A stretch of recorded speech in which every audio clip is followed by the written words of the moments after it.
in local boards. They explain the complexity of critical court rulings on local media. Their successful practice has been built on integrity. Both are veterans of MA Athletics and proud sponsors of Mustang football. McDaniel & McDaniel, attorneys at law. No representation is made that the quality of the legal services to be performed is greater than the quality of legal services performed by the lawyer. 1 in 3 adults in America have prediabetes, but most don't know it. To let people know it can be reversed before it becomes type 2 diabetes, professional basketball player Julius Randle is doing everything in reverse. I'm only dunking with reverse windmills. I drove the whole way to practice in reverse. I don't recommend it. This move's called the reverse shuffle. I do recommend it. And it took me months to learn how to speak in reverse, like this. Here's 10 almost for diabetes type 2 with living then has mama. In other words, my mom has been living with type 2 diabetes for almost 10 years. So together, we want to say to the 84 million Americans at risk, exercise and healthy eating can help reverse prediabetes. Start by taking a simple 1-minute risk test at doihaveprediabetes.org. Brought to you by the Ad Council and its Prediabetes Awareness Partners. Bet he can't say that in reverse. Uh-oh, Brad's buzzed. Oh, yeah? Yeah, he's starting with the woots. And now a speech. I just want to say that friendship is about heart and brain. Who's with me? Good thing is, he knows when he's buzzed. And my brain is saying, when it's time to go home, somebody call me a ride. Love that guy. Me too. Know your buzzed warning signs? Call for a ride when it's time to go home. Buzz driving is drunk driving. A message from NHTSA and the Ad Council. I don't think that many kids in my son's school even do it. He makes fun of his friend who vapes. He would never try it. She's in his honor. She's on the honor roll. She's just not the type. No way. No way. No way. No way, my kid would never vape. Get your head out of the cloud. Today, nearly 8,000 kids will start vaping, maybe even yours. Learn about the dangers at talkaboutvaping.org.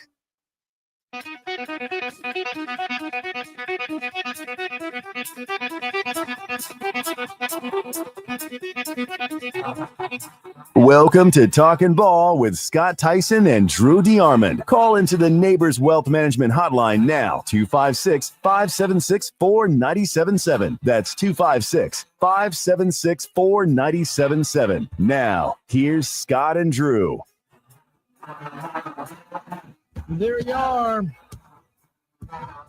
It's back. We're back. We're live. We're brand new. It's Talking Ball, 97.7 ESPN The Zone. Scott Theisen, Drew DeArmond, welcome in on a Wednesday morning. A slow start to your day, 48 degrees. They say it's not raining right now. Are these the same people that claim that Joe Biden had a chance? Yeah, but it's going to be raining for pretty much most of the day again. So just get used to it. Yeah, we're gonna have a lot of the wet stuff. We call that yellow submarine here. Outdoor activities obviously going to be put on hold. The high school baseball season is nearing its start. I think it's like 2 days away now is like the official start date or when teams are getting underway. That could be in jeopardy, obviously, and a lot of big baseball and softball games in the area. They're going to try to play them on Friday and Saturday, hopefully. So we'll see. We'll see about Army and UNA because we talked about that earlier in the week. Yeah, UAH moved a lot of theirs to Friday and Saturday. Jack State moved their series to Friday and Saturday. So a lot of people trying to accommodate because of Mother Nature. She is undefeated, and she is trying to wreak havoc again. I ain't sitting out in it. Well, no, not ask. No, you're good. No. What a night it was on the SEC hardwood once again. Your Tuesday. Holding serve. Yes, they did. Everybody held serve last night. We start with Alabama on the road at Texas last night. Jaron Stevenson, a career-high 22 points.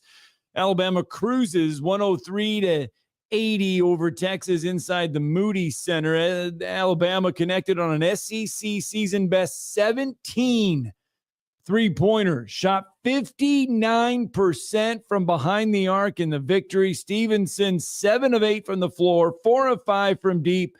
Oh, by the way, he only played 20 minutes last night. Yeah. And he led 5 Alabama players in double figures. Aiden Holloway off the bench, 18 points. Mark Sears, 18. LeBaron Philon, 15. Mohamed Diabate, 13. All of them in double figures in the 23-point victory. Well, it was just a complete performance offensively. My prediction was 87-80, so I got the 80 right. But Alabama basically shot Texas out of the Moody Center. So whatever you want to call it. You just went horns down. Yeah, mm-hmm. And just because Rodney Terry's ridiculous, he'll have an aneurysm over that, but then stick his tongue out and everything else, when his team wins, but his team got the hell beat out of him last night. They did. And I mean, and again, it was a credit to Alabama for staying focused. I think it was smart by Nate Oates where they didn't fly home and fly back, no jet lag. They got there early after they won in Fayetteville, won a tough physical game over there. And they basically by the middle of the first half, they went on a huge run. It was 23-15, then 25-20, and then Alabama just began to methodically beat Texas down. And then I thought it was good that in the second half this time they didn't let up. Like they didn't really allow Texas back in the game. They continued to shoot it really well. It was good to see Jaron Stevenson score like that. He only had one basket against Arkansas. He just yesterday, as you said, 7 of 8 from the floor, made 4 threes. He is very capable of doing that offensively. And then they were able to rest Grant Nelson. I mean, Grant Nelson did not play very many minutes in the game. Did not shoot the ball very much at all. Didn't have a big role offensively, but they're deep enough where he doesn't have to be. Like, I think he scored 7 points in the limited minutes that he played, but he played 22 minutes last night. So I was going to say he barely played over half the game, but Jaron did too. So they were able to get some guys some rest. And I'm just saying, we already know what Mo Diabate's about. He's the hard hat personified. He leads the team in hard hat awards. But when he's making 3 threes and shooting the ball like a guard, you're dead in the water. And he shot it exceptionally well last night. Those 103 points, most by Texas in a game this season. Alabama extends its SEC record to 8 straight games, scoring 85 or more on the road. And the Tide hit the century mark for the 4th time in SEC play and 7th time this year. Coaches love to look at the stat sheet and they love to look at the plus minus for players when they're on the floor. And the plus minus, for those that may not know, it's when you are on the floor, right, your team is that much better point-wise when you're on the floor. And last night, Aiden Holloway comes off the bench, and Alabama's bench outscored Texas last night in the first half 22-5, ends up outscoring him 49-32 for the game. Aiden Holloway was a plus 21 last night when he was on the floor. Alabama was 21 points better when Aiden Holloway was on the floor. Mark Sears, 19. Chris Youngblood 18. Grant Nelson was plus 17 when the Tide were on the floor. So you look at those numbers, it was an efficient night for Alabama all around. When your plus minuses are that high, that's an efficient night. Excuse me. The one drawback was the turnovers. Yeah, they had 17, including 8 early, 4 of them by Clifford Amori. If they take care of the ball in the game last night, they score 130 points. I mean, they beat them so bad that they would have all ended up at Matt McConaughey's house before halftime. You know what I'm saying? But it is what it is. So again, but and Nate Oates said, after the game, it is an issue. We have to get it fixed because they're about to play the best team in the country right now, Auburn, who did a nice job down the stretch, turning a tight game in Nashville into a comfortable win, 80-68. Here's Nate Oates recapping last night's win. This was a game that I wish you could shoot it like this all the time. We shot 60%. We shot 62% from the field. So, we spend a lot of time in the gym, but sometimes,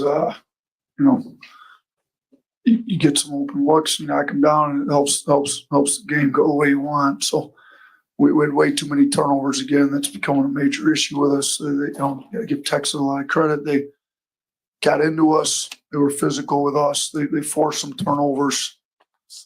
I thought they played hard. We just, we got Diabate, who I'm sure they chose to leave open, goes 3 of 3 from 3. Jaron, who we know can really shoot it, but hasn't shot it this well, in a game yet this year. But he did make 5 threes to send us 2 out of the Final Four last year when we beat Clemson in the Elite Eight. So he stepped up in big games before and had great shooting games. He ends up with a career high. I think he's been playing real physical, real aggressive. Great defense. He was our matchup to start with on Trey Johnson, who's leading the league in scoring. And, I thought he did a pretty good job for the most part. So I think he's been locked into the right stuff.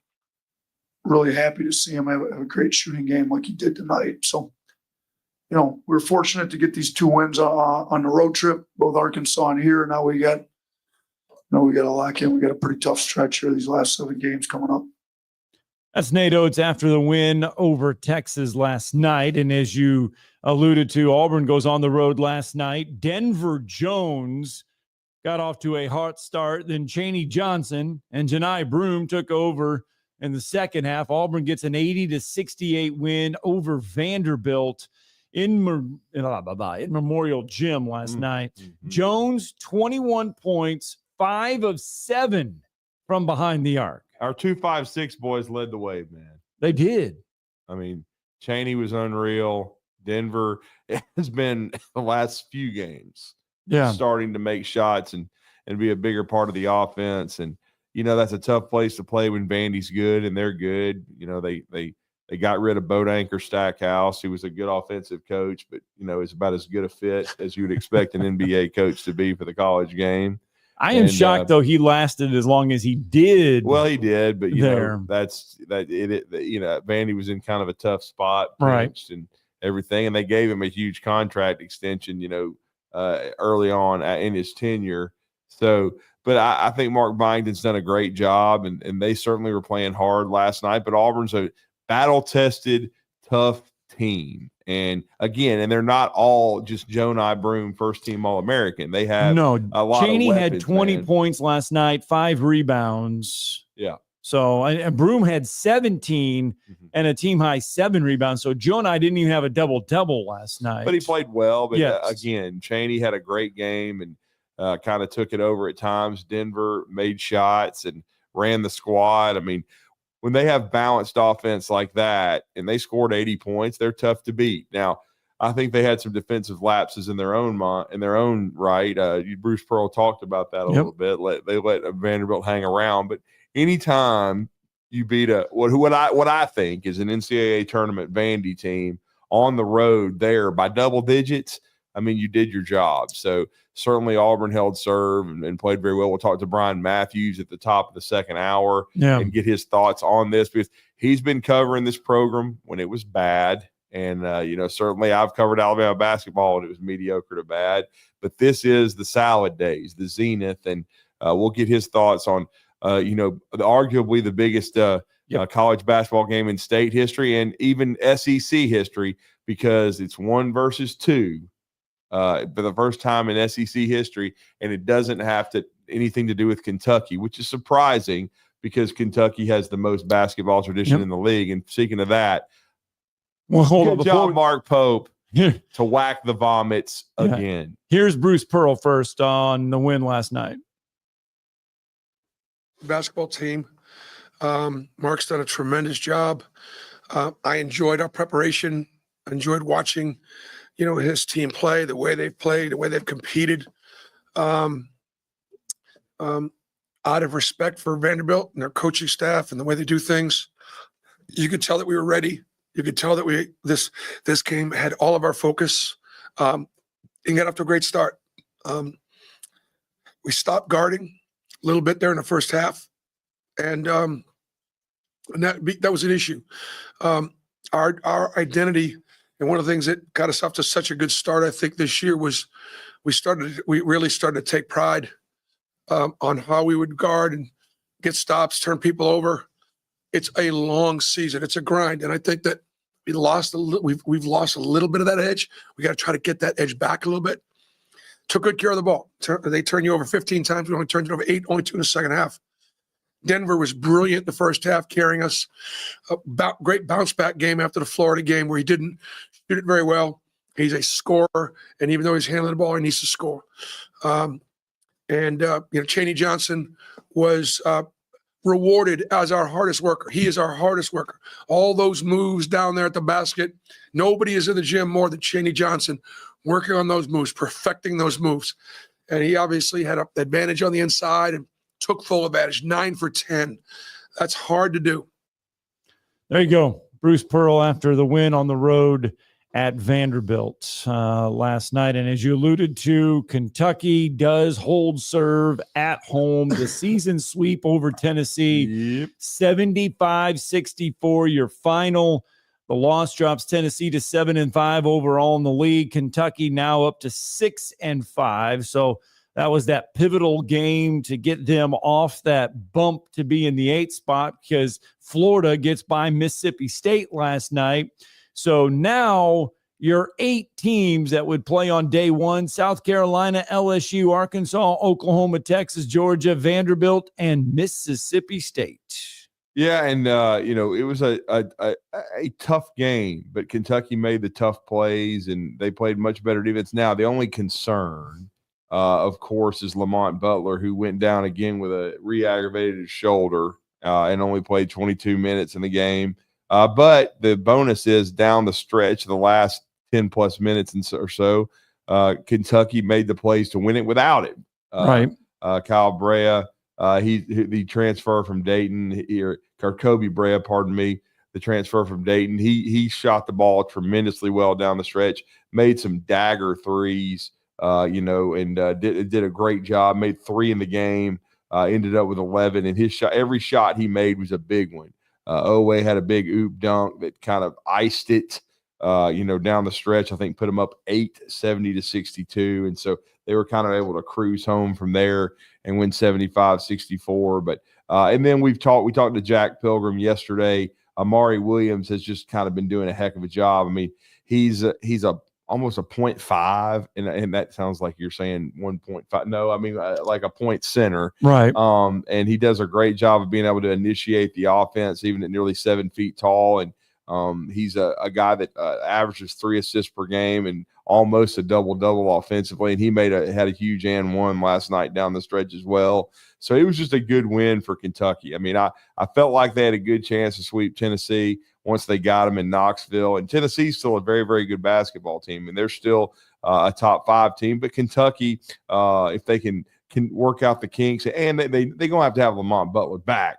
But I still think they're a team that can be a top 10 team. And as we talked to Jack yesterday, they're trying to avoid Wednesday because the league is so deep. Yep.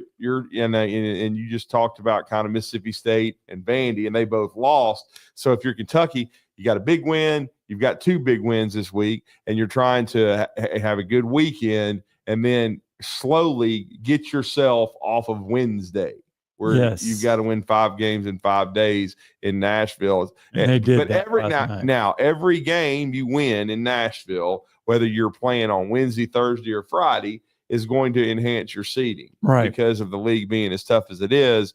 But again, shout out to Mark Pope, those guys, and they kind of beat Tennessee at their own game. Toughed them and beat them. Let's get our first break in. When we come back, Jay Billis throws a lot of praise towards the SEC yesterday on the Feinbaum Show. We'll let you hear what he had to say, and we'll get to your phone calls, 256-576-4977.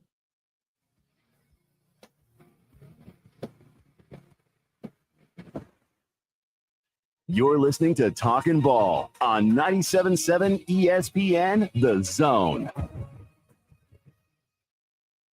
We are looking at reduced visibility and rainfall in a lot of areas this morning, so you be careful as you make that trip in. Put extra room in there so you got somewhere to go if something does go wrong around you.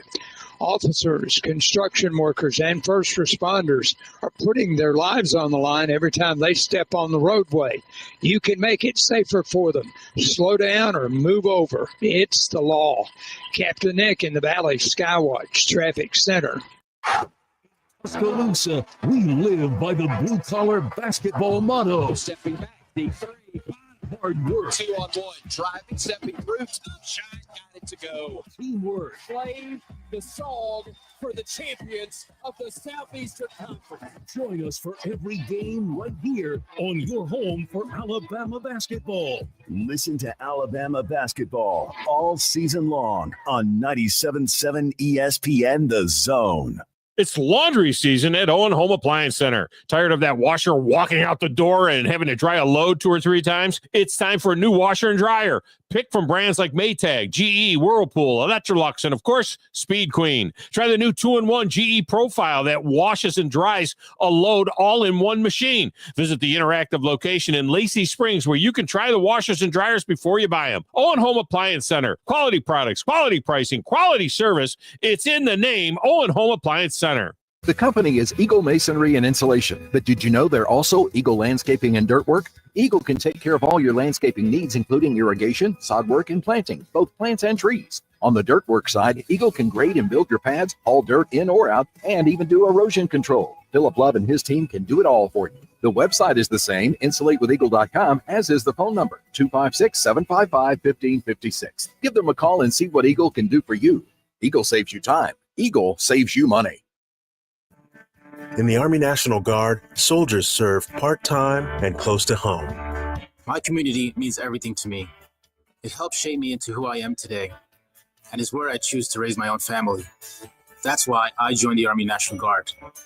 I'm proud of where I'm from, and as a soldier, I get to give back to the people that helped me succeed. The education benefits I got from serving helped me get my degree and jumpstart my career. The training and leadership skills I've gained from the Army National Guard help me every day when I teach young people, help my neighbors, and look out for my community. I know that when my neighbors need us the most, my fellow soldiers and I will be ready. My family loves it here, and my part-time service means we get to stay here. Serve part-time in the community you live in as a proud member of the Army National Guard. Talk to your local recruiter or visit nationalguard.com. Sponsored by the Alabama Army National Guard, aired by the Alabama Broadcasters Association and this station. The new favorite place for delicious Mexican food is Coralejos Mexican Grill in Huntsville. Check out their reviews on Facebook and you'll see what people are raving about. Enjoy drink specials all day, Monday through Thursday, like house margaritas for $3.99 and 12-ounce drafts for $2. Even vegan-friendly entrees on Monday starting at $5. Coralejos Mexican Grill, 1658 Old Monrovia Road in Huntsville. Follow them on Facebook and Instagram to stay updated on their specials. Damn, there's the phone and no one to answer. 256-576-4977. And as a result, we got many, many phone calls and letters. Give us a call on the Neighbors Wealth Management Hotline today. 97.7 ESPN The Zone.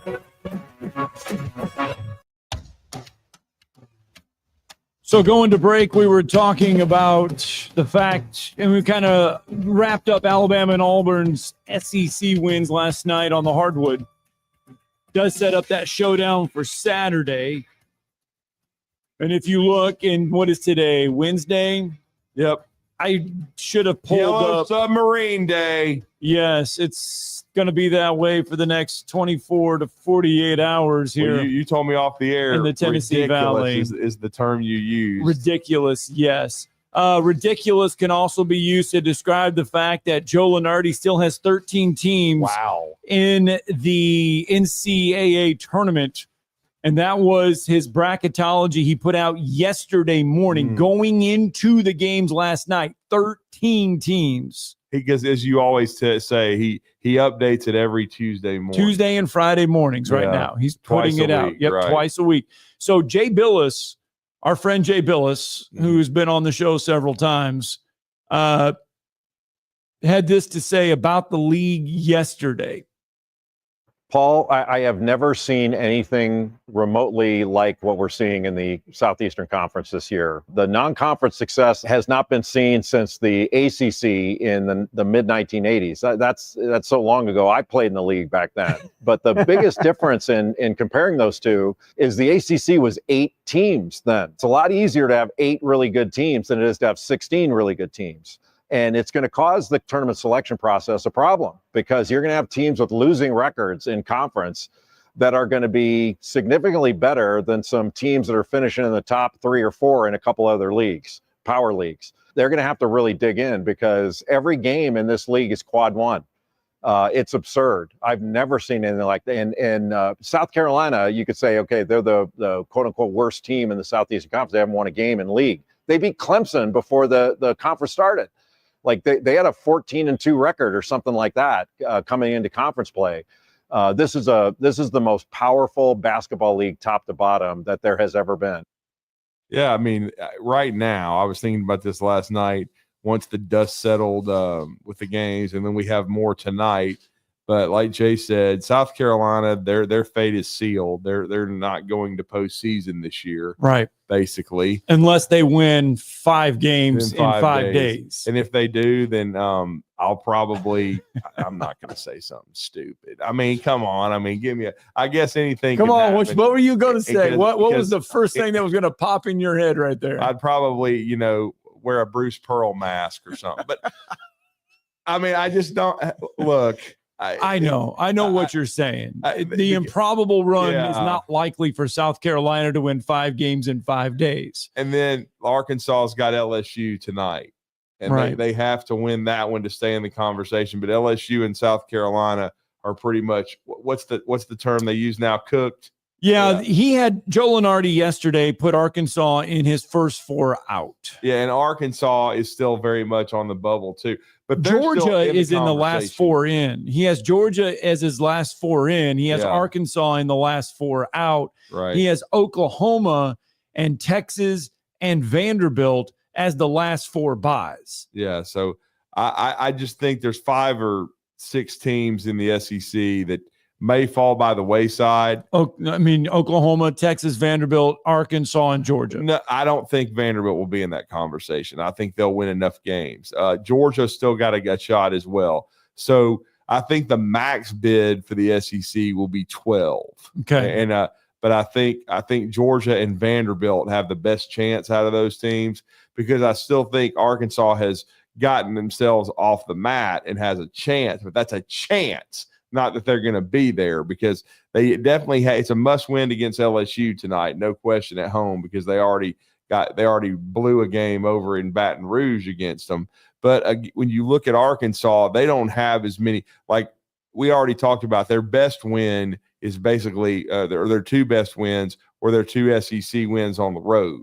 You win at Kentucky, no question about it. You win at Texas, but Texas is a team that's kind of fallen by the wayside, or they're slowly but surely. But they beat Kentucky, and then they beat Lipscomb and Michigan. That's their 3 best wins for Arkansas. But other than that, they're going to have to stack. They're going to have to me, get to 8-10 probably within the league going into Nashville. If they're 8-10, then they got a good chance to be maybe a 10 or 11 seed, or even be in the first 4. Whatever. Yeah. But I think they can get in. But I still say it's perilous for them. I think Georgia but let's also understand something too.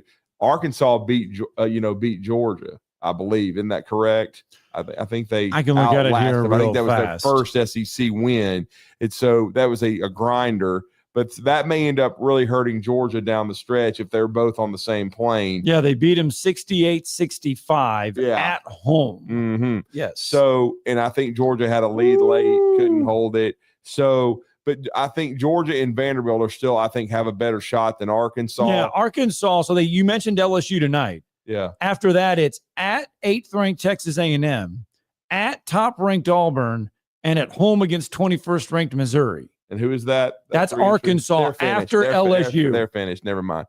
So I just think that, and I said this, everybody's been talking about 12 or 13. I think ultimately when the dust settles, it's going to be 10 or 11. I think there'll be 5 or 6 And then I don't even know if they have the NIT anymore, whatever the They hell have some version of it. Okay, there might be 3 or 4 of them in that thing. Used to be if you won your conference, didn't win your conference tournament, you automatically got in for like the smaller conferences. That's not the case anymore. Right.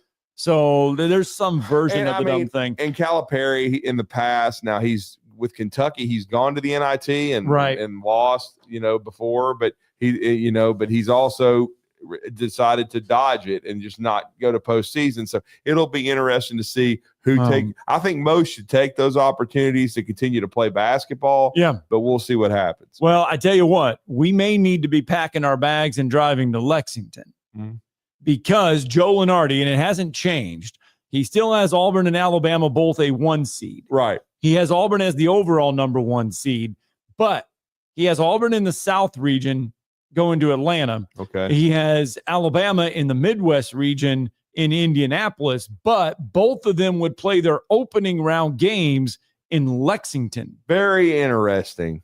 They would play in Rupp Arena. Yeah.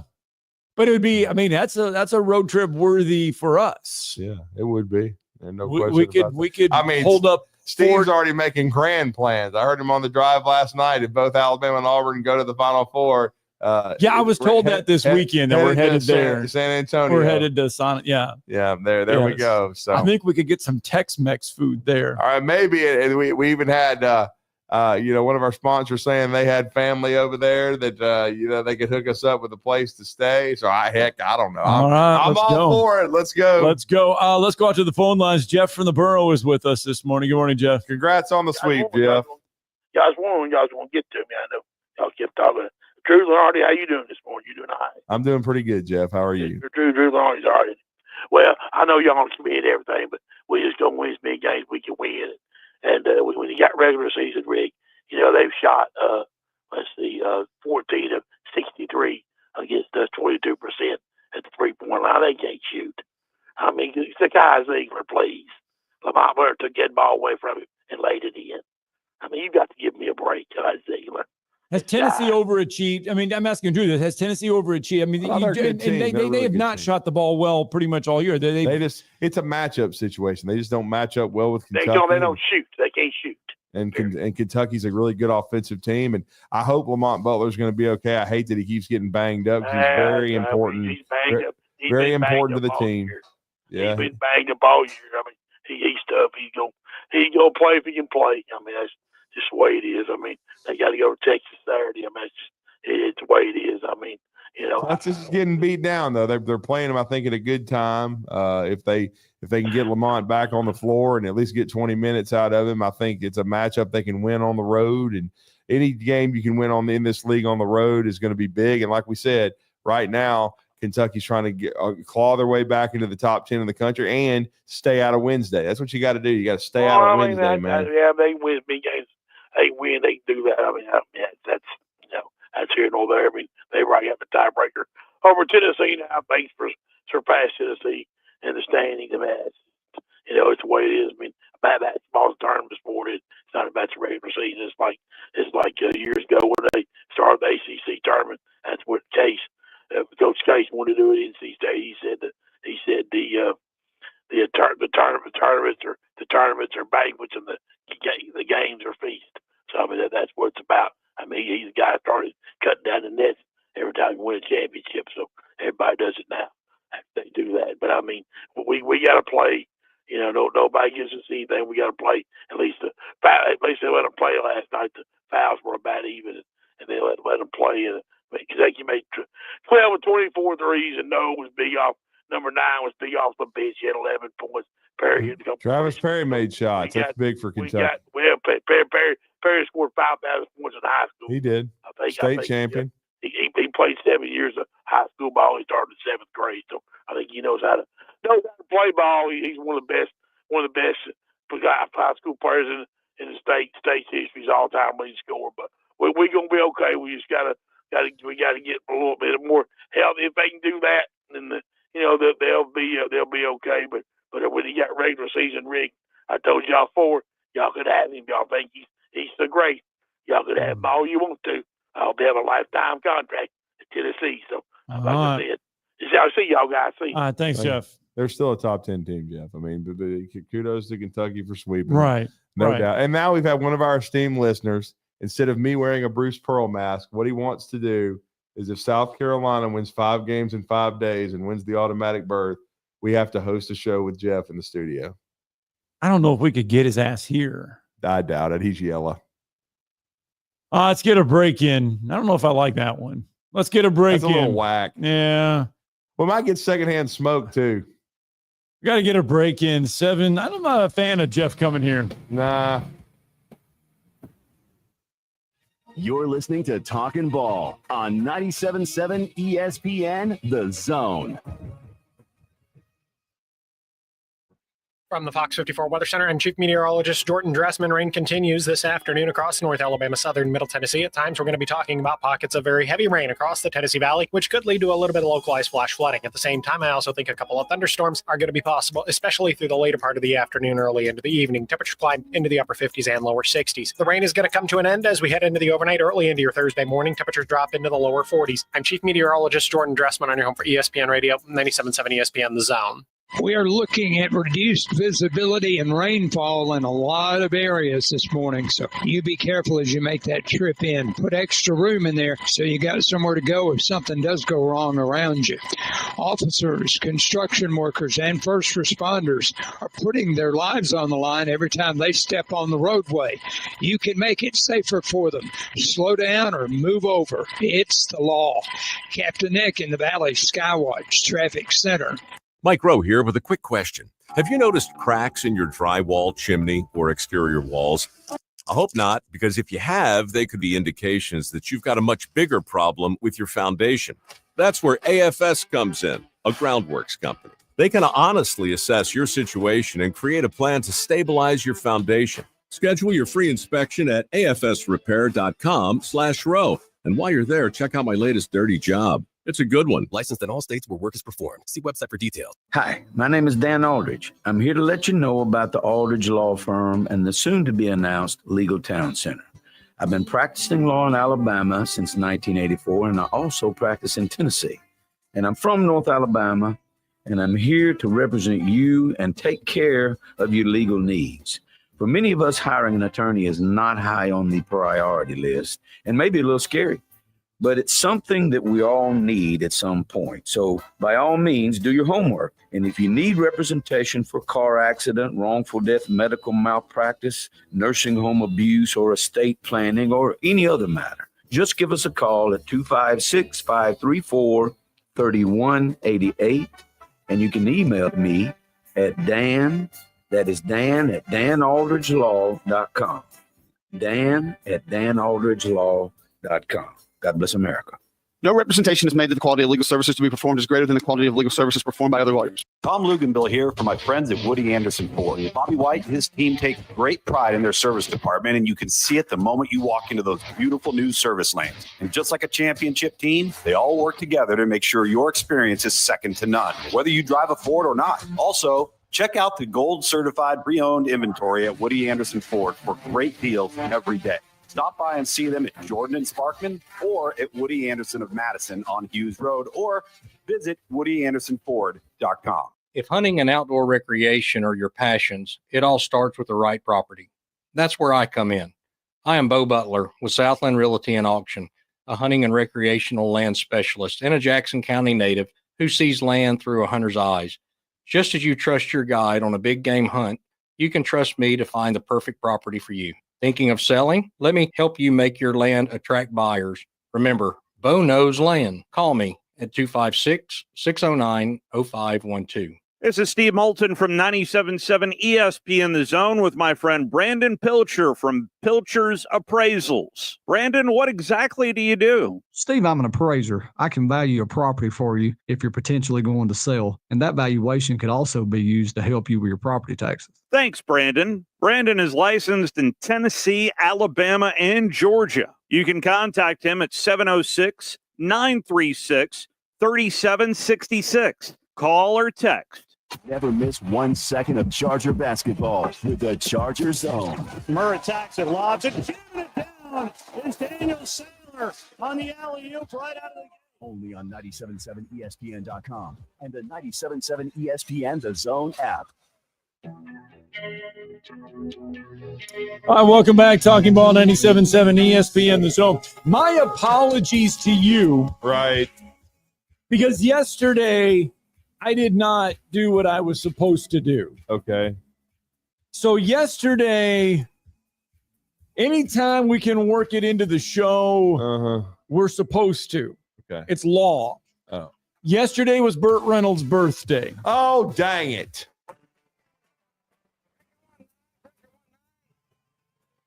Portable gas station up ahead of me. Do you copy? Hey, is it the bandit? This is Mr. B, and I'm here jamming this road and refinery. You got another Smoky on the rubber? This is the bandit, son. Can we slide right into your convoy there? Come ahead on, bandit. We will slip you into the rocking chair. Play a little hide and seek. The welcome mat is out, and you're coming home. 10-4. I did not get. It was Burt Reynolds' birthday yesterday. R.I.P. We could have easily had a day full of Smokey and the Bandit. I will say that's been the kind of a fabric of this show. You know, I've still got to get my some bitch shirt, you know, and I will at some point. But, you know, but again. Yes. So there it is. There we go. And we've unfortunately lost the majority of that cast. We have. We have. So, but Burt Reynolds, the one and only, and good stuff there, even if it's a day late. R.I.P., sir. All right, let's go out to the phone lines. Wolverine Dan is with us. Good morning, sir. Morning. Well, good morning. Good morning. Good morning. Well, I can tell you real quickly, I wanted to touch on the Michigan Wolverines. How about that? Yeah. 3-17 last year, this time last year. And now they're top of our conference, beating Purdue. Dusty May should get a large contract, wouldn't you say? I guess if they want to keep him, and I don't think he's going there, but definitely if they want to keep him off the Indiana radar, without a doubt, yes. So speaking of that, yeah, I read yesterday Indiana is heavily trying to court Brad Stevens. Well, I mean, that would be he says expected. he may be interested in the conversation. Just don't know if he's going there, but yes. Yeah, and it would take probably 11 or 12 million a year, right, to get him away from the Boston Celtics and get him back. I'd love it for college basketball because he's a wizard. I mean, people still don't really understand what he did many, many years ago at Butler. Yeah. I mean, he got Butler to back-to-back Final Fours and national championship games, and their program has never been the same since. You know, Thad Matta's back there. They're kind of struggling in the Big East, but they're in the Big East because of what Stevens did and what he accomplished there. So it would be great if he came back to Indiana and the state and coached. I don't think it'll happen. I think he'll probably stay, you know, with running the Celtics. But, hey, I don't blame Indiana for swinging. You got to swing. Yep. So. Well, I want our coach to stay with us as far as I'm concerned. So we got money. We can pay him. Just ask Portnoy for another pizza or two. He's got cash. Yeah, they got $200 million in their NIL fund. They can divert some. Not worry about it. So I'm assuming that one of your SEC teams will probably match up with my Wolverines, and we'll see how it plays out. So I'm hoping we get Bama. That'd be wonderful. So it'd be a bad matchup for Michigan, but I mean, I'd take it. No. Wait a minute. No. You're right. But you know what, Drew? I've always said this, even when I was losing, you know, to Bama. I always want to play Bama because there's always that chance we win, and then I control the airwaves. Well, Joe Lunardi would have them playing Yale. He has them playing Yale in the first round of the NCAA tournament. Well, ask Auburn about that. Man, that's not a good matchup for anybody. Okay, well, you know, that's what it is. Listen, and you know, if I was in your studio, I wouldn't smoke because I've been in your studio before. You know, I was very cordial, polite, and I watched my P's and Q's, and I didn't smoke cigarettes. And you brought us cookies. That's right. You know what, Drew? You got a good memory. Yeah, so right. we're good. All right. Yeah, hey, and we did have this idea, Dan. We could just make Jeff wouldn't be here in the studio. He just let him take calls and people just pinata him. That'd be kind of fun. I'd like to be the first one to put the stick on him. I want to put the stick on him. Hey, there you go. Dan. Thanks for the phone call. Oh, Drew. Let's go to Bryce real fast. Good morning, Bryce. Yeah, Bryce would definitely call in and pinata Jeff. Well, yeah. Did Jeff call in? Yeah, he did. He was first caller. I was a little bit late. Oh, I bet No worries. I bet he was full of it, wasn't he? Well, I mean, he was very, very happy with the Wildcats. But you know what, Well, though, and the thing is, though, he should be, because it's a big Kentucky win. won the series. Yeah, They beat swept Tennessee them twice, home twice. and away. And he should be, because Get them Kentucky off a needed that Wednesday win. right Yes, now. it was a they big need the win. wins. Yes. They're a good team. They can still be definitely a top 5 seed in the tournament in the NCAAs, no question about it. Well, not to brag or anything, but I told you we're going to win by 20, but we cannot turn the ball over as much Saturday and win. Not against the team of Auburn's caliber. You're right. No, we got to cut down on the turnovers. That's the only thing I have a problem with. And I thought they wasn't hustling like they usually do, because they're letting Texas get too many O boards, which it didn't matter because they were shooting so good last night. That was the difference in the game. What did they shoot, about 38 from 3? They shot better than that. Who's that, Alabama? Yeah. Yeah, Alabama shot 59%, I think it was. They shot 59%. They were 17 of 29 from behind the arc in the win. Season high. 17 3-pointers. Yep. You're not going to do that every night, and that's the best shooting night they had all year. Yeah, it's what Nate Oates said. I wish we shot it like that all the time, but that's basketball. They got hot last night, and they were so scorching hot. Mo Diabate made 3 of them. So and Mo's improved his offensive game greatly, but he's still not a shooter. But he and Jaron Stevenson had arguably their best shooting games of the year. Well, I didn't think they were hustling as much as they usually do. You know, they were letting Texas get they had a lot of chances. You know, in the first half, Texas did their out rebounding them, wouldn't they? Well, I mean, look, they were up 49-31 at half, and I think the bigger issue was the turnovers. They did all that, you know, and had 8 turnovers in the first 8 minutes of the game, which was keeping Texas in it. They started cutting the turnovers down. Then they still flared up again. They had 17 of them, but, you know, they shot it so well that it didn't matter. I mean, they scored 103, and like Scott and I said earlier in the show, Bryce, if you cut those in half, say you turn it over 8, 9, 10 times, you're going to score 130 points, and you're going to empty the Moody Center before halftime. But that's basketball. You got to learn. You got to take everything as a learning, curve. I thought going in, I picked 87-80, so I got the 80 right because, again, with Alabama's pace and tempo, they're going to give up some points. But I felt like, and to be honest with you, when you look at the metrics and Rodney Terry's background, Texas is a good defensive team, but Alabama was just too talented and played at too high a level last night and busted their ass. The bench is what won the game. Still didn't have Darion Reed. You know, he was out again, but you got 9 guys, and as Scott pointed out, he was reading the minute breakdown. I mean, they didn't have to play anybody heavy minutes. Right, and that's a good thing. And they needed that because, you know, this is going to be a war with Auburn. Everybody knows how good Auburn is, and they're coming to town to win, and they want to continue to be number 1 and keep getting better. And Alabama, Jaron Stevenson said it himself last night when he spoke to the media. He said, we want to test ourselves. We're looking forward to the challenge of playing the number 1 team in the country, which is the Auburn Tigers. Well, and I was so glad that he had a good game. He was lights out last night. Yeah, he was. He was really, really good.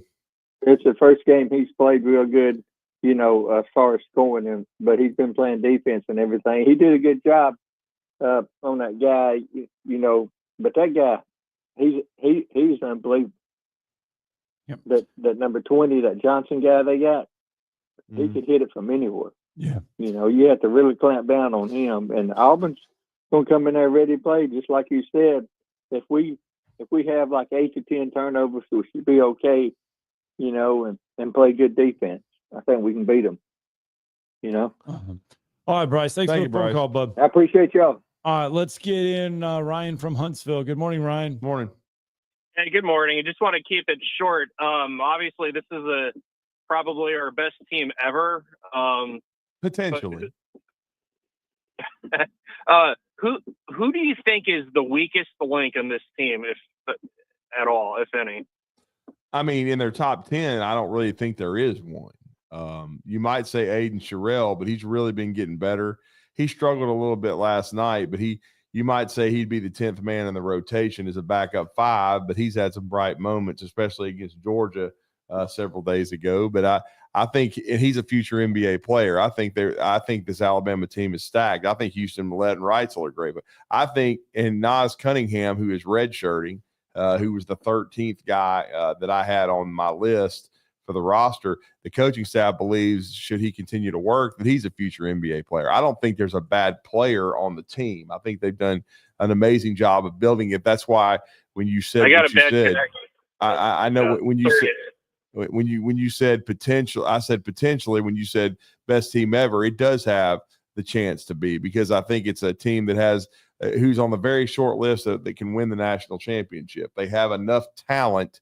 If they're playing well and firing on all cylinders, to beat anybody in the country. And last year's team was limited. You had Nick Pringle, who was not very good. He had some bright moments at Alabama, but he's got skill at hands. He's not a great defender, not really a rim protector. And you see at South Carolina, they're struggling inside. And again, he's not a bad player, but he's not, to me, an NBA player. And I think when you look at Cliff Amore, I think he can play a while in the NBA. He's a better fit for what they do, a better defender. You look at Aiden Sherrill, he's a supreme talent. But last year's Alabama team they got hot at the right time, but they certainly didn't have the depth of this one and didn't have as much skill. So what's the longevity of Nate Oates, you think? Did he just extend his contract? They've extended his contract 3 times. So he's one of the top 6 or 7 highest paid coaches in all of college basketball. So Jimmy Dykes saying last night that athletic directors are going to be coming. Alabama better be trying to take that.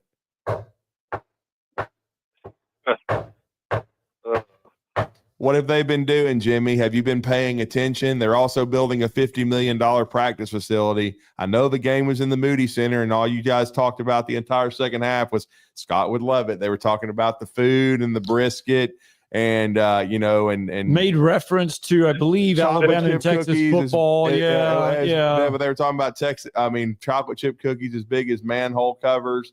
But I mean, they were really not talking too much about Alabama basketball. They were mostly talking about the food and coming back and having more food. And then Carl Ravitch was talking about how the SEC's overall record as a conference is 82-82.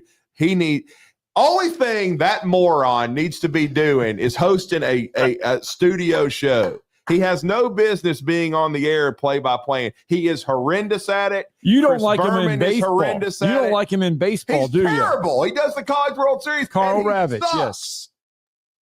Okay, lastly, are you all going to drop $300 to $600 to go to the game on Saturday? I'm going to be on press row with a free press credential. I am not dropping $600. Oh boy! All right. See you guys. All right, thanks. Now Ryan. they have a standing room only by this time because Scott. It's a Texas game. There was 29 NBA scouts. So there's no telling how many will be at the Alabama-Auburn game. So it's going to be nuts. I hope I have a seat. I'm supposed to. So I'm wondering for football, if this was football. And see, they made it about football last night. They showed football highlights. I know they did. Instead of showing basketball. How stupid But is if this was the Iron Bowl. It is a basketball. Right, but if this was the Iron Bowl on the gridiron, I wonder if it was 1 versus 2, how much people would be willing to pay to go sit in the stands and watch the football game. Now that it's in basketball, I'm wondering what's the ceiling for someone to pay to go watch this game in basketball. I mean, I know the tickets are going to be $500, $600. Well, I heard last night SeatGeek was like $270 to $300. Right. And that was the cheapest you could, to get into the nosebleeds. It would be even more expensive in football, but of course there's more seats. There's 101,000 at Alabama, 87,000 at Jordan Hare or so. It would be more expensive because football pays the bills, but this is still going to be a crazy ticket. It's going to be an amazing atmosphere. The threshold, though, of somebody. I'm wondering what the threshold would be for someone to pay. As a matter of fact, in a few minutes, we can ask Bryan Mathews about this because Neville Arena, like Cameron Indoor, is about 9,000 seats. Right. And don't forget, they're going to have a rematch on March the 8th. Right. We could ask him, and he's seen some crazy crowds at Auburn. What would in his mind, I mean, what's the value of the ticket going to be? I mean, you're going to have students camped out for weeks. I mean, after this game on Saturday, they'll probably already be setting tents up, trying to be a part of the Alabama Auburn game, or at that point it'll be Auburn, Alabama, since it'll be at Auburn, the rematch. But I was told last night that, they still let the students in free for Alabama basketball games, but you have to get in line early, and some of them camp out because they only have so many seats available. And once the student section fills up, they turn you away. So you don't get a chance to go. So I'm sure that's going to happen again on Saturday. And some kids are probably, man, can you imagine this miserable weather? I don't know if they're having it there. We'll have to look. I tell you what, let's get a break in. When we come back, we'll figure it all out. We'll see what it would be like if you were camping out, because you would have started now. You would have to start now. All right, we'll see what the weather forecast is. Tent can keep you dry. It can. Just don't touch it. Hell. You're listening to Talkin' Ball on 97.7 ESPN, The Zone. We are looking at reduced visibility and rainfall in a lot of areas this morning, so you be careful as you make that trip in. Put extra room in there so you got somewhere to go if something does go wrong around you. Officers, construction workers, and first responders are putting their lives on the line every time they step on the roadway.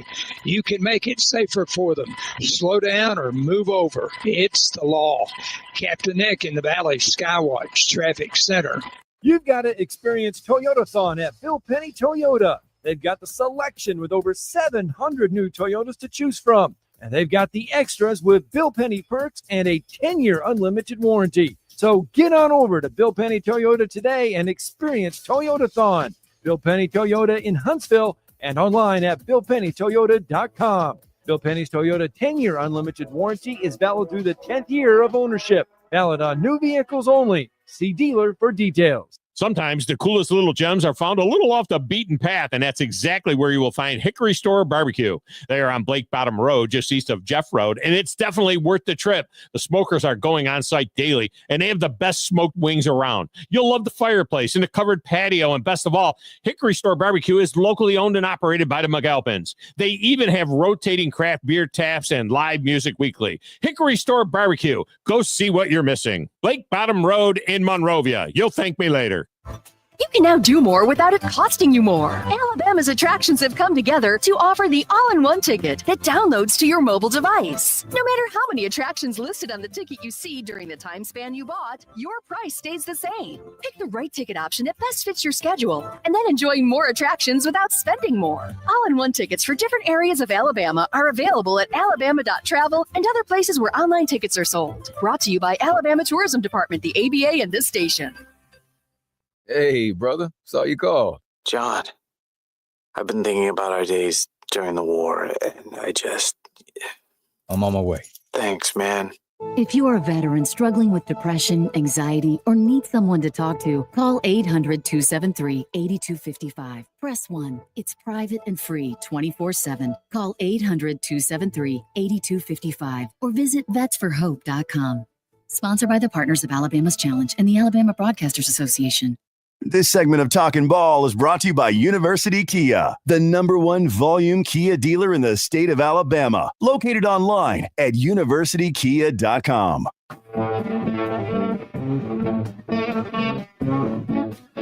All right, welcome back. Talking Ball 97.7 ESPN, The Zone. Just to tell you how crazy college basketball is, and we were talking about it just during the break. Last night, Tom Izzo had a chance to become the Big Ten's all-time winningest coach, surpassing Bobby Knight. Robert Montgomery Knight. Yeah, and they thought he would have already done it because they were on the road last week. They were at USC. They were at UCLA. It didn't happen.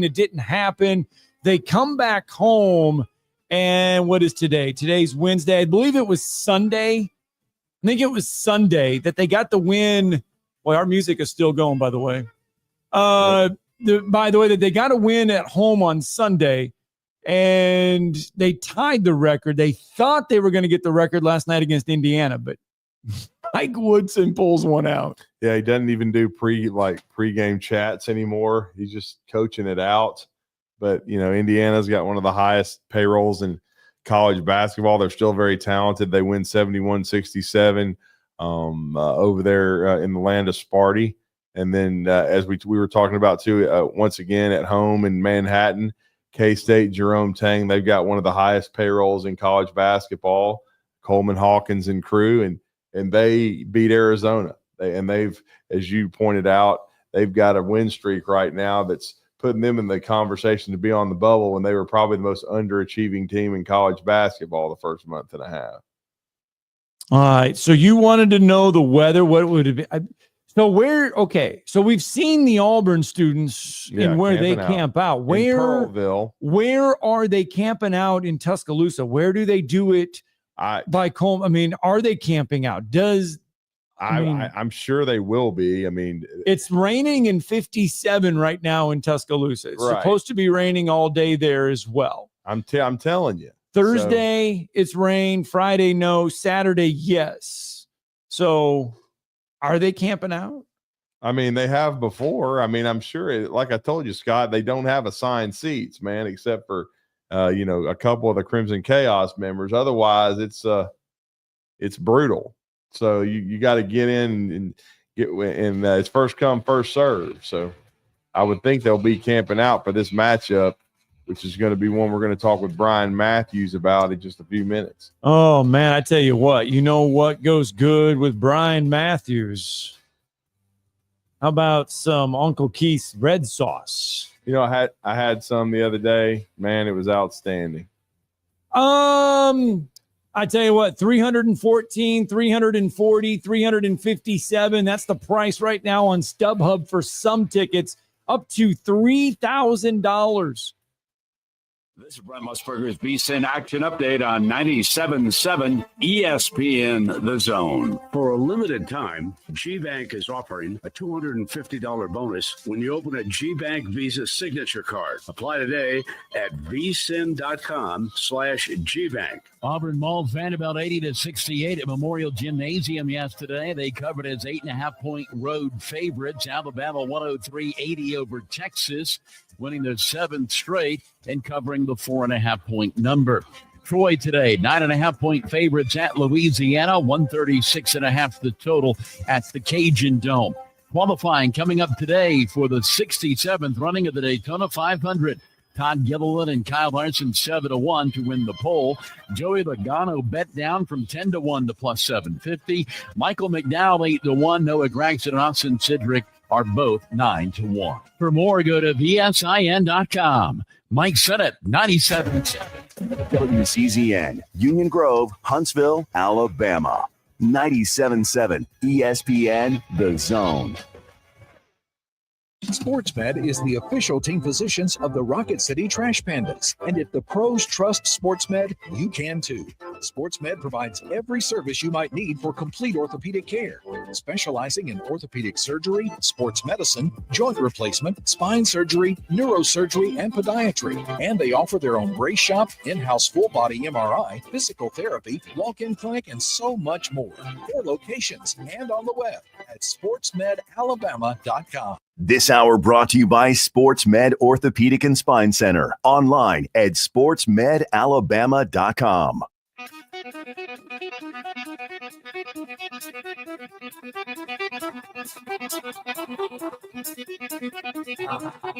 Welcome to Talkin' Ball with Scott Theisen and Drew DeArmond. Call into the Neighbors Wealth Management Hotline now, 256-576-4977. That's 256-576-4977. Now, here's Scott and Drew. Talking Ball, 97.7 ESPN The Zone. Scott Theisen, Drew DeArmond. Welcome back into the program. We were talking before the break. StubHub has tickets for Alabama and Auburn on Saturday, ranging anywhere from $314 to $3,237. I'm telling you, man, it's going to be epic. It's going to be one of the craziest atmospheres. I mean, about 3 years ago, during Brandon Miller's 1 year in Tuscaloosa, the game in Coleman Coliseum was one of the craziest in the series history. Auburn dominated it for the majority, and then the last 7 minutes, Alabama had a furious comeback to get it to overtime, won it in OT, and was able to sweep Auburn that year, which is very difficult to do. I'm not anticipating a sweep by either team this year. Right. I would anticipate a split, but we'll see. Auburn's going to have a lot to say about that.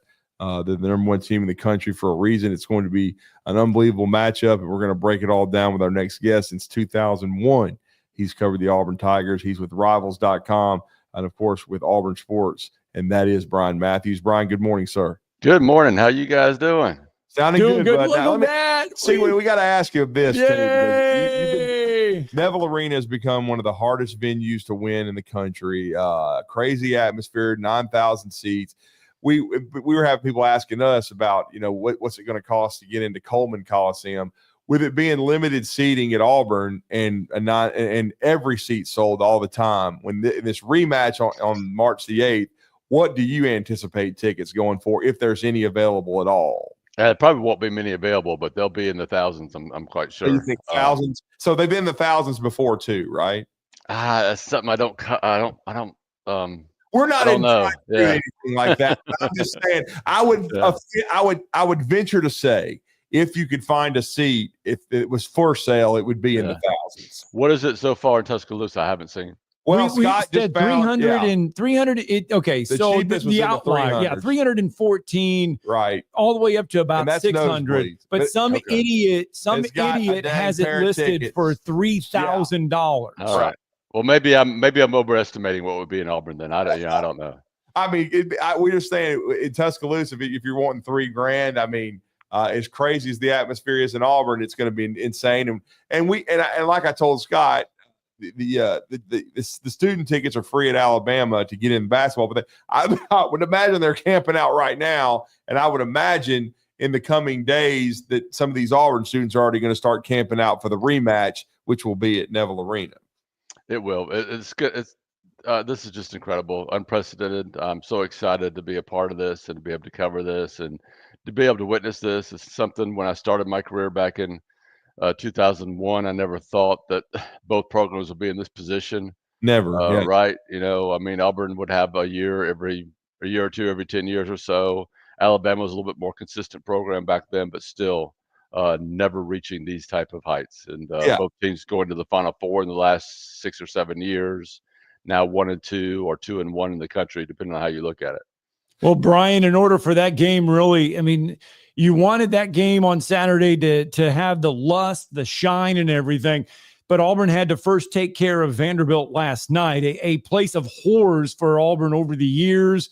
And I mean, going way back. It's not been a kind place, Memorial Gym, but Auburn does go on the road, stay focused, rebound from that loss to Florida, and get it done last night. Yeah, I think both teams deserve credit, for taking care of business, so to speak, because there are plenty of reasons for both teams to be distracted and for last night games to be those type of games that you just kind of lose because you're so excited about what's coming up. But Auburn went to Vanderbilt, played really well. That 15-0 start, I think, was important just to get them rolling there. And I know Vanderbilt came back and took the lead in the second half. But, you felt like Auburn wasn't going to let this one slip away. Denver Jones was incredible in the first half, especially. And then Chaney Johnson just plays one of his better games in the second half. I think he finished 9 of 10 from the floor. Just terrific performance by him off the bench. Finished with 20 points, 5 rebounds. So even when Chad Baker-Mazara is not performing well, banged up. Janai Broome had a tough first half, played better in the second, but Auburn had a couple other guys step up. Yeah, and I know you've been watching this team throughout, and he's had bright moments, but Bruce was really effusive of his praise of him last night. Was this Chaney's best game in an Auburn uniform? I think so when you take into account the atmosphere. He scored more points before, but I think that was Monmouth game or something like that. But this is the best he's played in conference, and the best he's played, when Auburn needed it the most on the road in a hostile environment. Just making shot after shot. there was a period there in the second half. I think he scored 9 straight points, a 3-pointer, and then 3 straight buckets there. That 9-0 run Auburn had, which was really key to them winning the game, I felt like. So yeah, he was immense. Denver Jones played really well though too last night. Several, he's really started picking it up. I was going to say, this may have been one of his best games last night. It was a season high for him. He was 7 of 10. I think 5 of 7 3-pointers. I think he made 4 of those in the first half. That's coming straight off a game where he did not perform well against Florida. He had a rough night, and for him to bounce back and play like that, just again tells you the toughness, the mettle of this team. To not let one loss carry over and not let the upcoming. I don't know. We got to give this game a name of some kind. It can't be the Iron Bowl of basketball, right? We got to find something. But Armageddon, but yeah. I know that's Armageddon. Yeah, that's the thing. It's kind of weird because you talk to Auburn football players or former ones, and they'll say it can't be the Iron Bowl because the Iron Bowl only is reserved for football games. Right. People joke. Is that how? Everybody calls it that, the Iron Bowl of basketball, but should it have a different name? This one should. This is the first time 1 versus 2 have played in the SEC in the history of this conference. You would think it'd be Kentucky or somebody else. No Kentucky. I've been saying that. I know it's driving them insane, but I think it's awesome. No Kentucky. 1 versus 2, and it's in the state of Alabama, which has been known for football for so long. But like you said, Bryan, basketball has never been stronger, and the conference overall has never been strong. This league is tremendous, and for Alabama and Auburn to both have only 1 loss in this league, and to be it's kind of separating themselves is a really cool thing. Yeah, and I think Auburn, Alabama have been a big part of the SEC's rise to prominence in basketball. I think 11 years ago, Auburn hiring Bruce Pearl was just a magical moment for that basketball program. He's Auburn's all-time winningest coach. And then Nate Oates coming to Alabama has taken their program up several levels too. And here we are, 1 versus 2, and they're going to do it again at the end of the season. They'll probably do it again, maybe in the postseason, once or twice. We'll see. But I'm not creative enough, at least not at this time in the morning, but this game deserves its own name. I call it hoop heaven myself because I love it. Bryan, it needs something. You and I have talked on this show and privately before. I'm a bigger basketball fan than football fan, and I'll lay it out there. And I love football, but basketball is just my passion. And to watch this unfold, and then just to see the strength of basketball overall in our state collegiately. It's not just Alabama and Auburn. It's started to trickle down to the mid-major level, and you have very good basketball. So it's great to see. I love the interest level. I love and to be honest with you, there's a lot of intensity in the rivalry, but I just have enjoyed going to Birmingham to the Bohemian Hotel and being around the 2 coaches. There's a lot of mutual respect between the 2 guys. Oh, I think so. And they go at it. They battle in the recruiting. They battle on the floor. I think both coaches, especially, have a lot of respect for each other and for the other coaches in this league. I think the SEC, the biggest thing that's changed in this league is the amount of the number and depth of talented coaches across the SEC. 16 teams, is it 16 teams? Yeah. It's hard to keep up.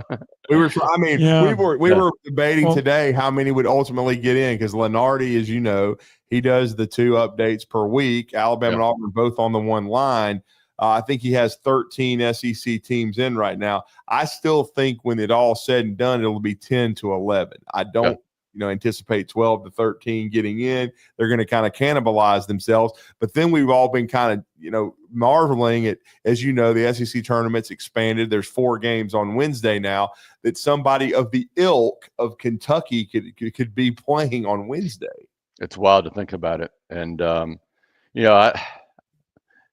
that's looking way ahead, but if you're Auburn or Alabama, you've sewed up a number 1 seed. Are you better just getting out of there on Friday or Saturday and getting ready for the tournament, or do you want to go in there and compete for a championship because you haven't won that many in your history, maybe compared to a Kentucky or something? So that'll be interesting to see down the line. But man alive, this is going to be something else, some kind of spectacle on Saturday. Yeah, and it's going to be fantastic. But I can't help think of I know Wimp and Sonny had it really going on, but I mean Nate and Bruce have it taken it to a different level. But is this still like a great way to just reflect on what those two coaches tried to build and had going back in the 80s and everything with Alabama and Auburn, that, they kind of helped get it started. Yes, both teams kind of took dips, but this is what both Sonny and Wimp had envisioned and what they were trying to build back in the 80s and maybe the early 90s. Yeah, they brought it to life in this state, right? Yeah. They did it as coaches, and then they did it again, I felt like, as commentators. Just their personalities, their strength of personalities. The Sonny and Wimp show was, I think that was what it was called. Was just so entertaining and so informative when it came to college basketball. I think both those guys deserve a lot of credit for getting us where we are now and having some great teams back in the day. When I was a student in Auburn in the 80s, Auburn went to the Elite Eight, which was was the farthest. I know as far as Auburn had gone, I think it's the farthest that any in-state team had gone at the time. I could be wrong. Yep, that's correct. Then, of course, Wimp led Alabama to several SEC championships, if I'm not mistaken, and had some really good teams, some really great battles back in the day. Yeah, but it's just been taken to another level. But it's great that they're both here to see it and know that they were kind of the forefathers of it and made it possible. But in your mind, Bryan, you've watched both teams play. Alabama was extremely impressive last night, but Auburn workmanlike, putting away. It's very difficult to win a Memorial Gym when Vandy's a good team. What are your thoughts on the matchup and what is the key for Auburn to going on the road and winning in what's going to be a crazy environment in Coleman Coliseum in your mind? Yeah, I looked back about a week or two ago. Both teams are 7-3 in their home courts against each other in the last 10. That's interesting. So 70% clip there. I think from Auburn's perspective, and certainly I've covered Auburn, watched them a lot more than Alabama. They've just got to step it up defensively. You saw what Alabama did last night, scoring 100 points on the road. Texas is not some terrible team that you just, show up and run over. They got some quality players, probably a top 5 or top 10 draft pick on that team. So so for Auburn's perspective, they can't win a game, I don't think, at Alabama in a race for 100, right? I think they've got to extend that defense much better, frustrate Alabama a little bit, and just make that more of a physical defensive type war, not let Alabama run up and down the court and fire up threes like they did pretty handily last night. So we'll see if Auburn could do that. I think it's always much easier to do that when you're at home than away. But I think that'll be, I think for Auburn, they need the game to be in the 80s at most. And for Alabama, if it goes over that, that's probably a good sign that they're going to win. And I think, too, from watching, and I think all of us were – and then don't get me wrong, Florida is a great team. We were just – because Auburn's so good in Neville Arena, we were surprised at the outcome of the game and the flow of it. But I would think Auburn would need to play at that kind of level Florida did. In other words, I thought Florida did a great job. After the initial – Auburn came out with haymakers, but they steadied themselves, flipped the score by 20 points by halftime, were up double digits, and then came out in the second half and took the crowd out of the game. Yeah, Florida completely outplayed Auburn. It was clear Auburn, had a little letdown, so to speak, in their play. I think they were tired. I don't think Auburn is as deep as people think they are. They're basically playing 7 guys, a lot of minutes right now. And I didn't look at Alabama's box score, but it seemed like Alabama's playing 8 or 9 or more. Y'all know better than me, but 9. They're playing 9 right now. Right? That to me makes a difference when you get into this time of the year when you're playing 2 games a week for 5 or 6 straight weeks, whatever it is for Auburn now, going into the final regular season game. So that's an area I think Auburn has to be concerned with. They are playing an 8th or 9th guy like Chris Moore, Jaheim Hudson, but they're just not getting a lot of production out of them. So if Auburn can get production out of that can help out too. But that's one to watch too late in the game, whether Auburn, if they have to expend so much energy defensively to stop Alabama's really, really good offense, what are they going to have left, the last 5, 6, 7 minutes? Huh.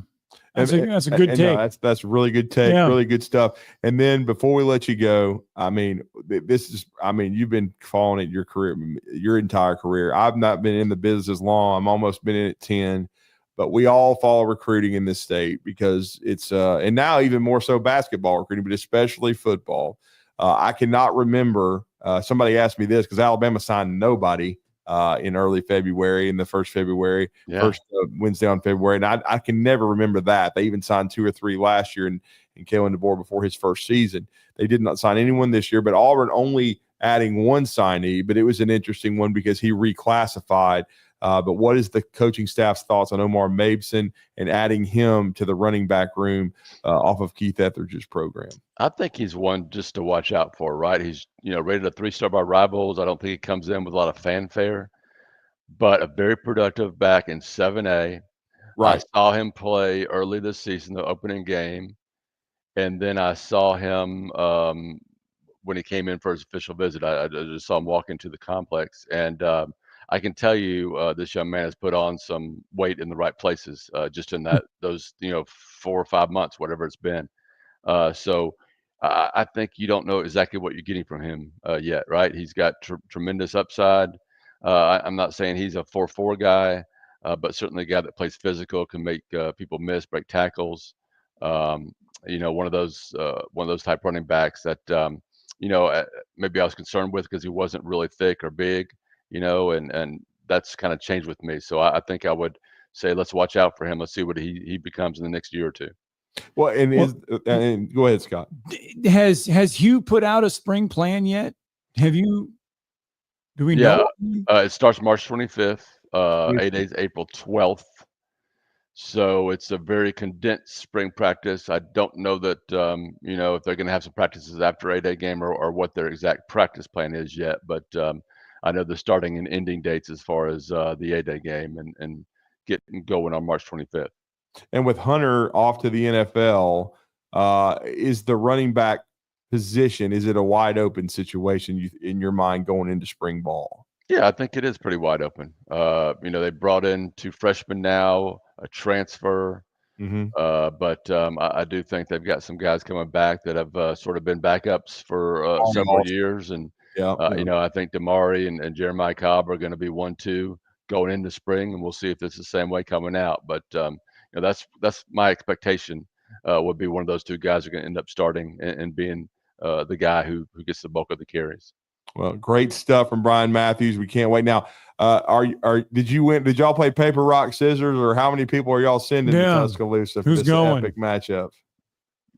I dropped the ball here. We're only sending one, and our intern asked to go like 4 weeks ago. Oh wow! And we said, "Yeah, man, go for it. Yeah, it'll be a great experience. Going to see this game in Tuscaloosa." So I will be at home, and I'm going to miss out on it. So I'm kind of kicking myself. Okay. So that's okay. So the intern is going to get the experience of a lifetime now. You can have some Uncle Keith at home. You You're gonna yeah, that's right. You're gonna win it. There you go. Well, let everybody know how to follow you guys' coverage, man. We appreciate it. I appreciate you guys having me.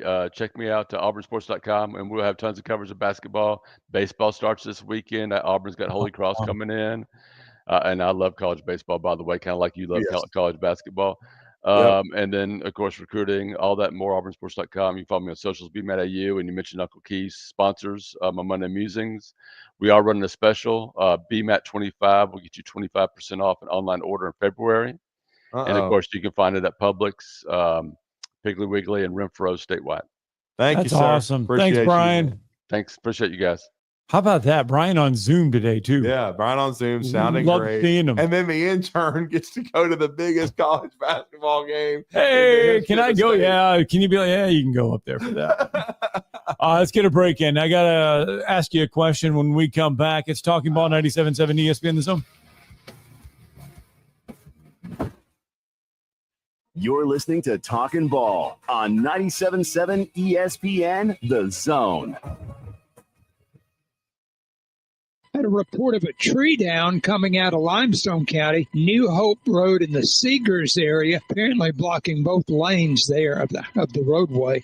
Had a wreck on Maston Lake west of the Parkway, reported with injury. They canceled Hemsey. They should be getting close to being ready to clear it.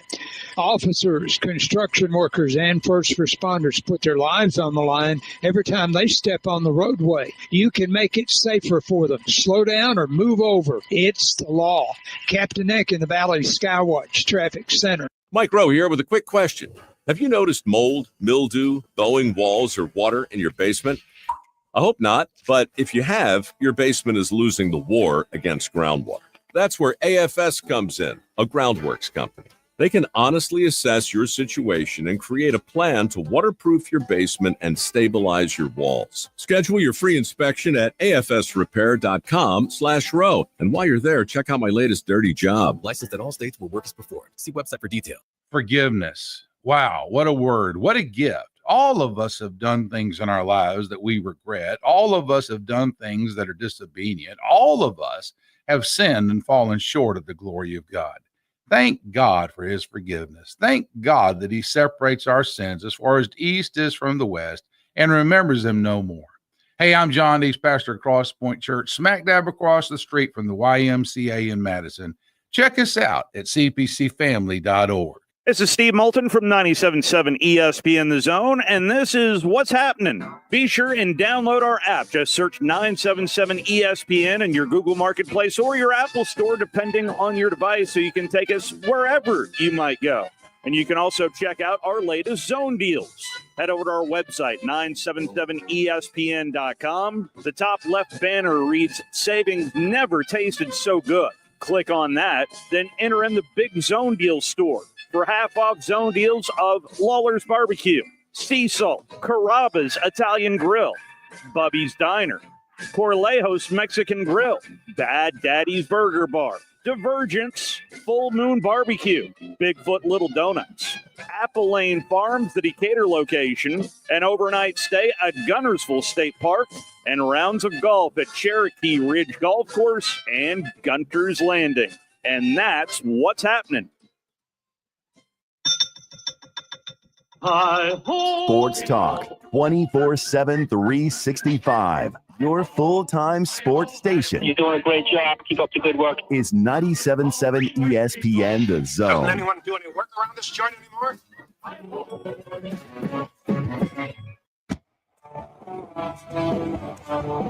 welcome back. 8:24. My time flies, doesn't it? So remember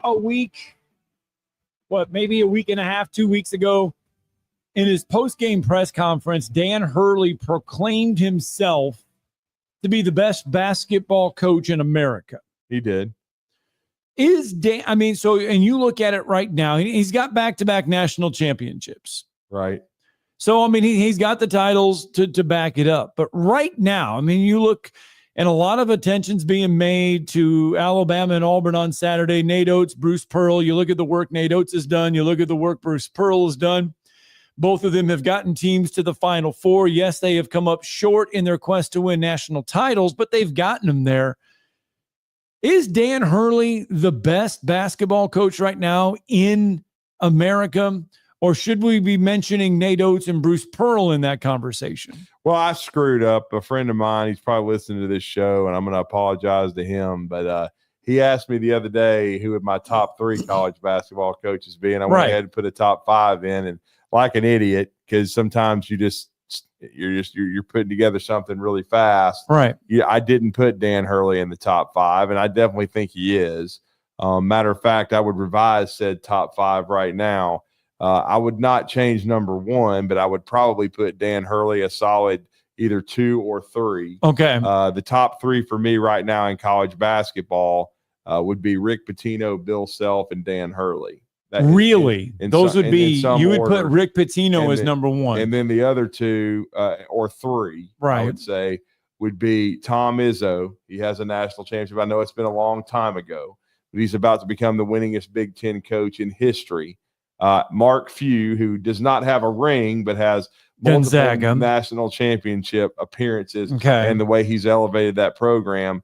And then my 6th would be Nate Oates. I think Nate Oates is that good. I think he's elite. And before people start raising hell about where's Bruce Pearl, I would have Bruce Pearl in the top 7, 8, 9, 10. But the bottom line is both Bruce Pearl and Nate Oates have both been to a Final Four. Yes. Nate Oates has been to the latest one.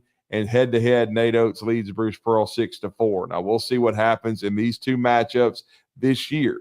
If Bruce Pearl can even it up, can they sweep Alabama, or do they split? And again, Bruce Pearl is one of the best coaches in the country. I'm not saying he's not, but this was just a top 5 or 6. And so I don't know why I didn't put Dan Hurley in there, but it was just an off-the-cuff thing really quickly, but he's won the last 2 national championships. So, yes, Dan Hurley is one of the best coaches in the country. I think he's one of the top 3 in the country. But, again, Rick Pitino's got 2 national championships at 2 different schools, and he's got St. John's in the top 10 in the country, and he had Walter Clayton at Iona. So, and he got Iona back to, the NCAA tournament very quickly. Right. I mean, I know Rick's in his 70s, but he's an outstanding coach still. I was just wondering because Alabama and Auburn's going to get a lot of attention on the national scene over the next 72, 48 hours because of the game this weekend, 1 and 2. And it's still hard to wrap my head around the fact that it has never happened in the SEC that it's 1 and 2.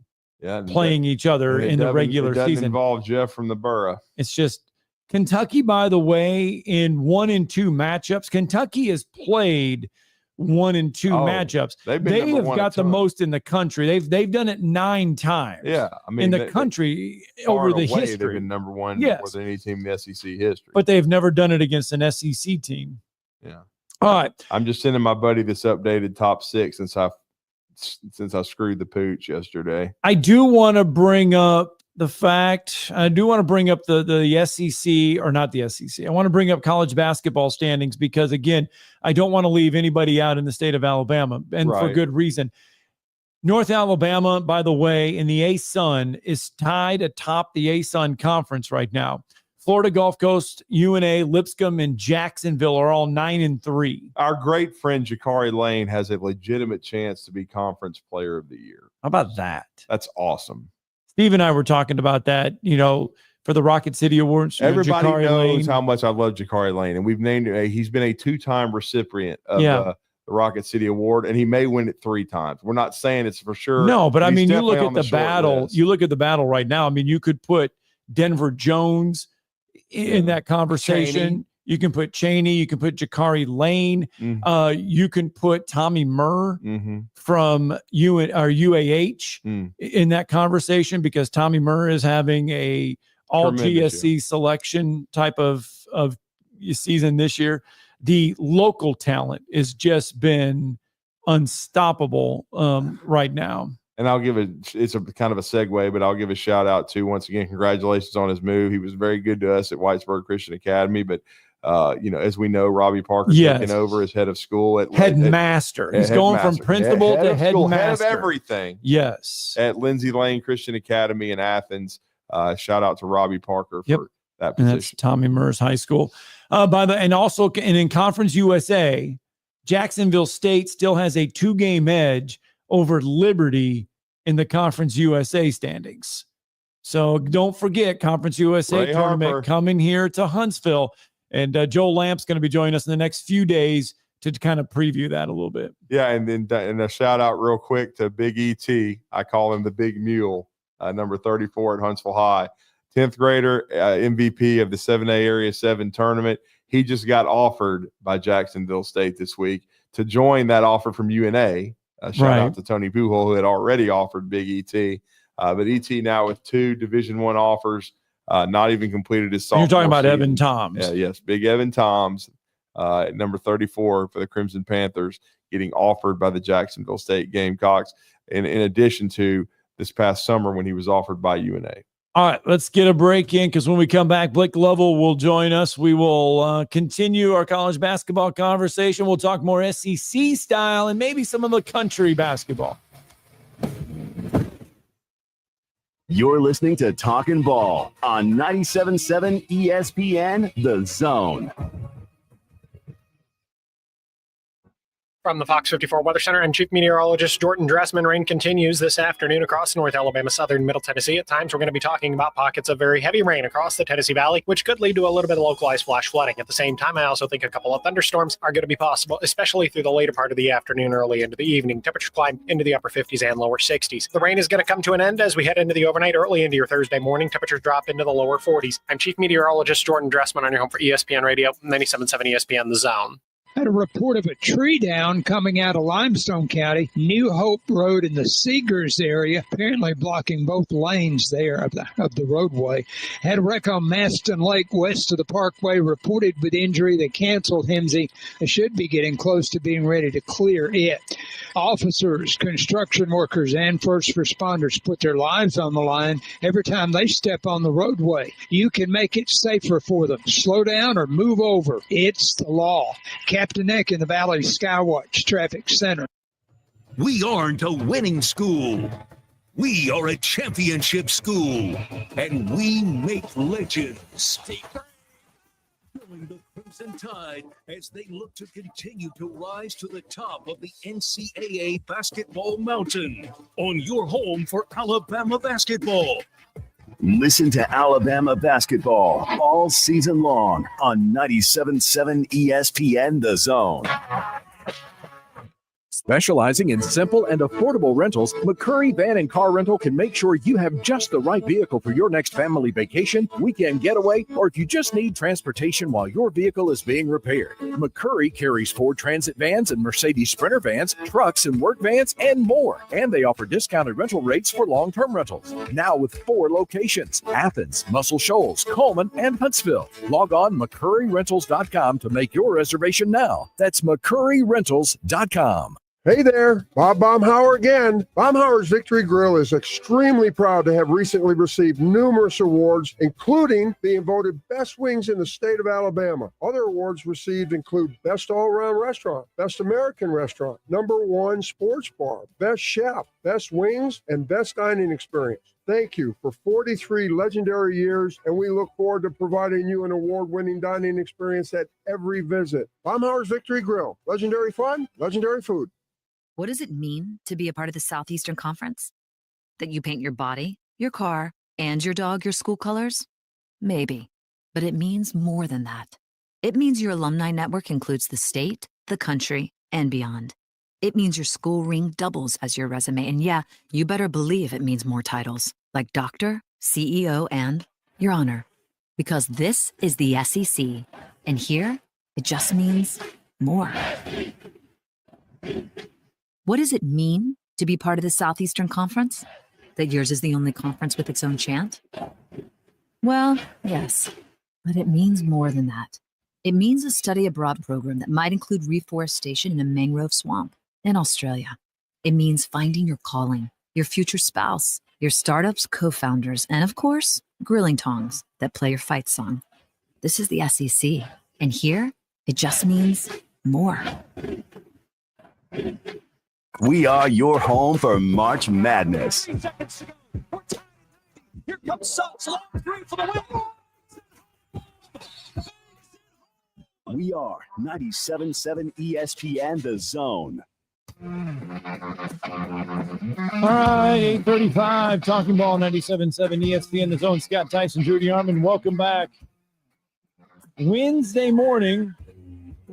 And we've talked a lot of basketball. We had a lot of college football to get to, but it's not time sensitive. We can get to all of that tomorrow on Thursday. But last night, it was another fantastic night. I guess I wouldn't want to say fantastic because it just kind of depends who you are as far as SEC goes, because it was another night for Alabama. It was another night for Auburn. It was another night for Kentucky. It was another night for Florida, which, by the way, we haven't even had a chance to even mention. They go on the road and just dismantle Mississippi State, trailing by 1, though, at half where the Gators, they outscore Mississippi State in the second half, 48-34, to pull away for an 81-68 win.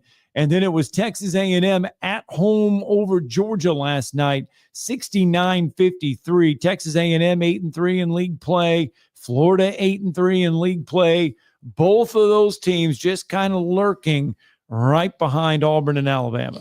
It's just a tremendous league, and we're going to talk about that with one of the forces behind Southeastern 16, the burgeoning YouTube channel that has just started to just soar and take off. He's had a busy schedule this week. We're glad that he's able to carve out some time today because it's going to be a crazy weekend. He's followed this league for as long as I can remember. I always enjoy hooking up with him at the SEC tournament in his home base in Nashville. Now, the Commodores in Nashville took one on the chin last night from Auburn, but still a very good story, from Mark Byington and what he's done in year one. But Auburn, an elite team, Alabama elite, and we're going to talk about talk to Blake Lovell about that right now and talk some SEC hoops here this morning on the Neighbors Wealth Management Hotline. Blake, how you doing, sir? No, you're doing well, guys. Good to talk to you as always. Absolutely. I know you follow this league. You've been on this show for the majority of my career. We've always talked SEC basketball. It's hard to believe that this is the first 1 versus 2 matchup in the history of this conference. But your initial thoughts on this, what I've been calling Armageddon, that we're going to see on Saturday at 3:00 in Tuscaloosa. Yeah, like you said, it is kind of hard to believe that this hasn't happened before. But I guess when you really just put it within the context of the league, like there were so many years there where it was 2 or 3 teams and everybody else was just kind of fighting to even be close to a top 25 team. But we know that's changed drastically over the past, 7-8 years, something like that. And you started to see the trajectory of things. And if there was going to be a year to do it, it was going to be this year, just based on, again, the SEC historically being the best conference in a single season we've ever seen, just from the numbers standpoint. And so, yeah, I mean, it's going to be everything we think it should be. I mean, I really believe that because you're talking about the 2 best offensive teams in the country. You're talking about 2 teams that I think still, because they are the 2 best offensive teams, don't get enough credit for how good they are defensively sometimes.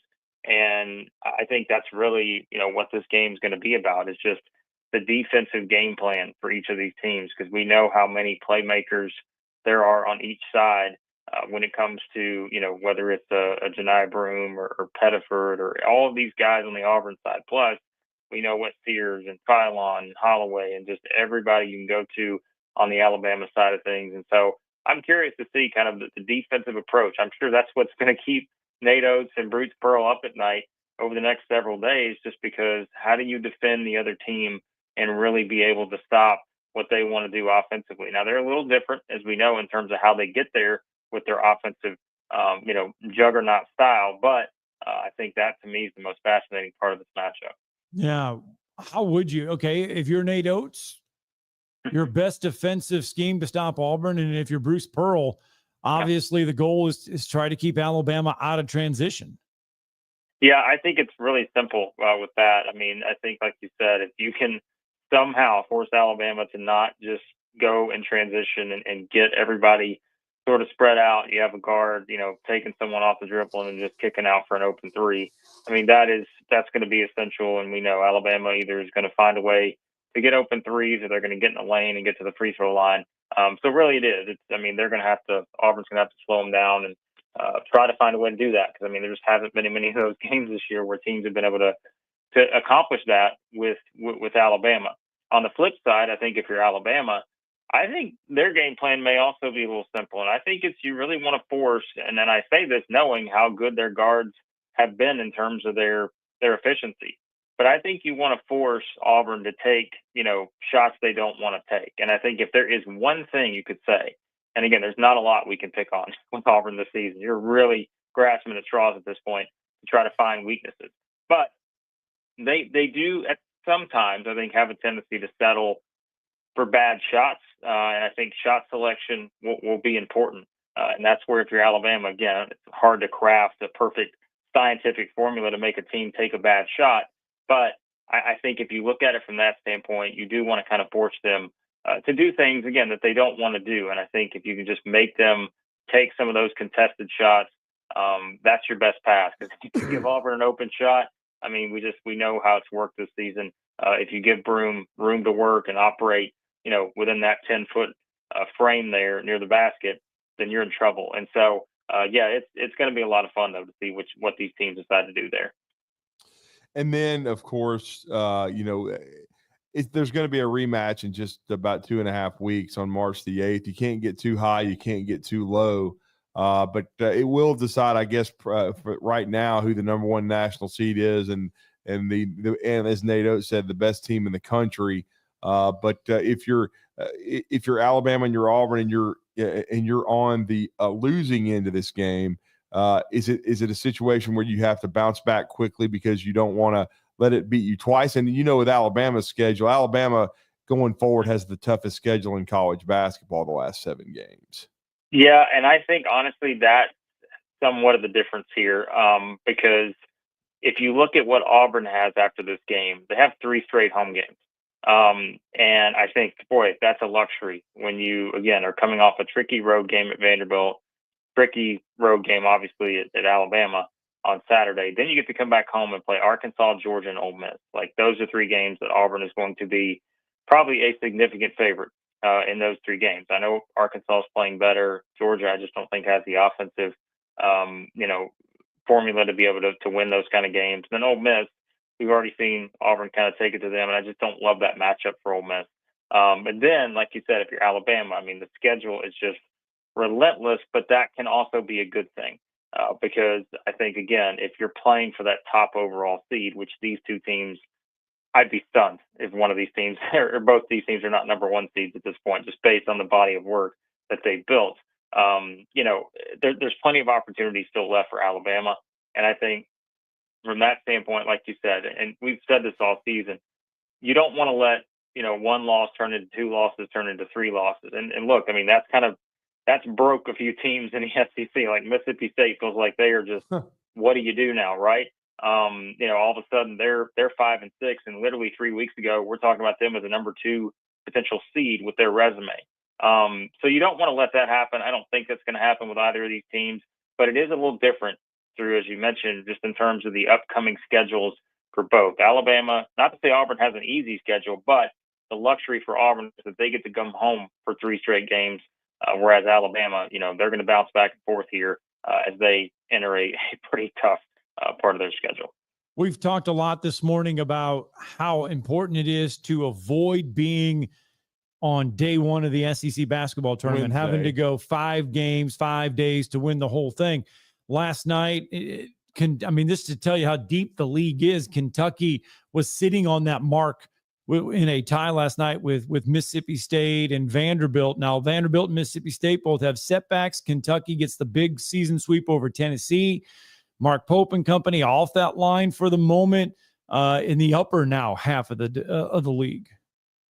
Yeah, I think, boy, I've been talking about this SEC tournament a lot this week because I think what's interesting about this, right, is like you certainly don't want to be in that position where you feel like you have to win 5 games, to win the tournament. But I also think if you want to counter that, the thing is, by having that full slate of games on Wednesday now, if you're a 12 seed in the SEC tournament, if you're a 13 seed, you're playing that 12-13 game. Let's say that's Arkansas and, I don't know, Georgia or something like that. Right. I mean, you're talking all it takes maybe is 1 win on a Wednesday in the SEC tournament, and you're in the NCAA tournament because you just landed, at worst, a quad 2 victory, or probably would be a quad 1 victory just based on where the teams are at in the net rankings. So it's like there is no other conference out there where that's going to be the case this year. And I think that's what's so fascinating is when you look at the standings, yes, like for teams like Kentucky and all that, you're kind of like, all right, we don't really have a lot to gain when you talk about being in that scenario, right? You don't want to be the 9-16 game because that means, right, okay, you're going to probably play LSU or South Carolina, and that's just, it's not going to do anything for your resume. But it's so wild, isn't it, that there could be, of those 8 teams that play on Wednesday, there could be 6 of those teams that maybe have something to gain, and all it takes is 1 win. And it's like, then you're fine. Like, you don't have to do anything else except win like a 12-13 game, which before it's like these 12-13 games in recent years were like, oh man, we just got to get through these to get to the Thursday games. But this year it's like those are going to be games with significant things on the line. And so that's why these standings moving forward, like you said, I think Vanderbilt's really the biggest one here for me. When you look at them now, I mean, someone asked me last night, who's the team you're most concerned about moving forward in terms of making the tournament? I said, it's pretty clear to me. I said, it's Vanderbilt, and you're probably throwing Georgia in there now. I think Arkansas they're at 3-7, but I almost feel like I have a little more confidence in Arkansas to find a path there, maybe more so than I do even Georgia or Vanderbilt right now, because Vanderbilt's schedule behind Alabama, the second toughest schedule remaining in the SEC. And then you just look at Georgia, right? And it's like Georgia just can't score. And I think that's going to be a big problem for them as they go down the stretch. So, yeah, it's like Kentucky getting a win last night. That puts them kind of back in that upper echelon. You've got, again, Mississippi State kind of sort of floundering a little bit right now. But, man, it's funny to call it the middle of the pack, right? We're talking about teams we call middle of the pack, Kentucky, who has, however many ridiculous wins this season. But that's just the nature of the SEC. And then we were kind of speculating, and you did a nice job of it right there. But Scott and I were saying Lenardi has 13 in right now. I still think when all the dust settles, Blake, you laid a little bit of it out there for us. But I'm at 10 or 11. I don't know if I see 12 getting in. No, I think I've kind of gotten closer to 11 at this point, because I do feel like, again, it's not that a Vanderbilt or a Georgia don't have an interesting, compelling argument to get there. It's just that, can you find them enough wins to get there? Right. And I think for Vanderbilt, they're 5-6 right now. Not a bad place at all with, 7 games to go. But can we realistically find 2 more wins for Vanderbilt to even get them to that 7-11 threshold, which I think is what you really need to get to heading into the SEC tournament? I don't know, because their schedule is brutal. They're at Tennessee, at Kentucky, at A&M, at Georgia. Wow. Home against Ole Miss, Missouri, Arkansas. So it's like they're going to be the underdog probably in all. They might be an underdog in every game they play the rest of the season. Now, that's okay for Vanderbilt. I mean, they've been the underdog plenty of times this year, and they've beaten Tennessee, Kentucky at home. But I think for everyone right now, to me, the magic number is getting to 7 SEC wins, because even if you're 7-11, like I said, that goes back to the SEC tournament case. The committee clearly doesn't care about the SEC tournament beyond like Thursday. But if you're playing on Wednesday and you're one of those teams that kind of has something to gain, they will care, and it will matter what you do. And so I think everyone has to get to 7-11 to be in the conversation heading into the tournament, because then you're in an unprecedented situation where you have so many good win opportunities on the table. And I think that's where, to me, of that group of Vanderbilt, Georgia, Texas, Oklahoma, Arkansas, at least 2 of those teams are getting left out. And again, maybe 3 of that group make it, maybe only 2 of that group make it, but that's kind of the combination we're working with here. Everyone else, I don't want to say feels completely safe, but I think, there are certain teams that obviously are more safe than others. But from that group of 5, to me, it's the most fascinating to see who is going to make it from that group. Because again, Oklahoma's 3-7. That's right. I don't think they're safe by any means, right? Mm-hmm. They got to start finding some wins. Arkansas, I think, which is wild to believe this, because, their tournament percentages, Torvik and all that had them at 2% or something 2 weeks ago. But now, if I'm really doing the percentages, I'm thinking I probably feel a lot better about Arkansas making the tournament than I do Georgia, maybe Oklahoma, maybe Vanderbilt, just because of the performance. But yeah. It doesn't matter if you don't get the wins. I right? tell you what, you mentioned wins. Arkansas's 3-game stretch here after tonight. They got LSU tonight, but after that, I mean, it is a brutal stretch. It's Auburn, Texas A&M, Missouri, in their next 3 games. Yeah, well, and that's where we talk about it, but upsets have never mattered more. And of course, quote unquote upset this year. I mean, again, there's not a lot that separates even some of these teams that have drastically different SEC records. But I mean, it's a must win tonight. That gets you to 4 if you're Arkansas. But then, like you said, back-to-back road games at A&M and Auburn. They're going to be significant underdogs in both of those. But then it's like you look at the rest of the way. Missouri at home, Texas at home, Mississippi State at home, at South Carolina at Vanderbilt. I feel a lot better probably about finding 2 or 3 wins for Arkansas in that stretch than I do like a Vanderbilt remaining schedule. And so it's just, I have no idea how these games are going to play out, but that's what's going to make it fun, because I think the SEC is still going to get at least 11, but I have no idea what combination that's going to be, especially when we talk about those 5 teams specifically. Well, it's a must-win at home for Arkansas against LSU tonight. That's for sure. Southeastern 16 will be all over that, all over all the matchups. Let everybody know how to follow you, sir. Yeah, I appreciate it, guys. Southeastern 16. Find us on YouTube. Yeah, daily stuff with SEC basketball right now. You can check everything out there. And, everything else, you can follow me on Twitter at @TheBlakeLovell. Thank you, All sir. right, thanks, Blake. Thanks, guys. Let's cash in that final break. Tomorrow's headlines up next. For $3,451. You're listening to Talkin' Ball on 97.7 ESPN, The Zone. Got a couple of problem areas to watch for. We got traffic running very slow coming down Chapman because of a wreck westbound down near Oakwood. And we got traffic backed up on the Parkway southbound because of a wreck near Bob Wallace. Both of those reported as injury type. Got one on Research Park southbound at Old Monrovia. Got one northbound on the Parkway at Drake. And we had one on Maston Lake west of the Parkway that reported with injury, but they canceled IMSI there. Do you know who to call when you need a heart doctor? You could write it down now so you have it in the future. Dr. Randall Burns is at Huntsville Heart Specialist on Bob Wallace Avenue. Captain Nick in the Valley Skywatch Traffic Center.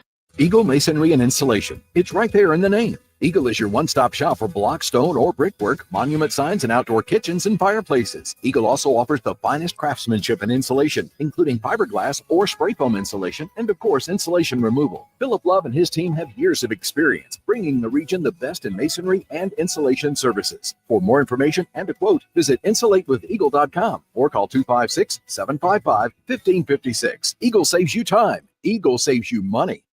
This segment of Talkin' Ball is brought to you by University Kia, the #1 volume Kia dealer in the state of Alabama, located online at universitykia.com.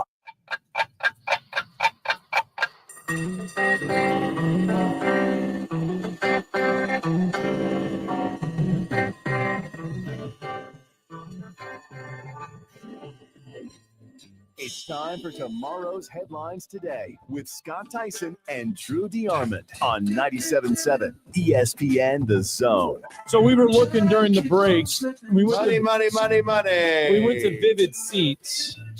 Yep, and Vivid Seats has it anywhere between $311 to $702 for tickets to Saturday's Alabama-Auburn game. Yeah, and I'm not expecting to see an empty seat. I'll be shocked. Now, Oh, there won't be one. I mean, if there is, it's because some idiot decided that in the last minute he didn't want to go, but the seat's been sold. Oh, it's been sold, but that was one of the disappointing things. But I know this is not going to happen for Auburn. It's not going to happen for Kentucky. But when they played Georgia, there was a lot of empty seats because people, even though it was an afternoon game against an SEC level opponent, all the seats weren't filled. But they'll be filled Saturday. I'm going to be interested to see how much of Coleman is filled for game day because, as you know, College game day is going to be there. So it's going to be really crazy.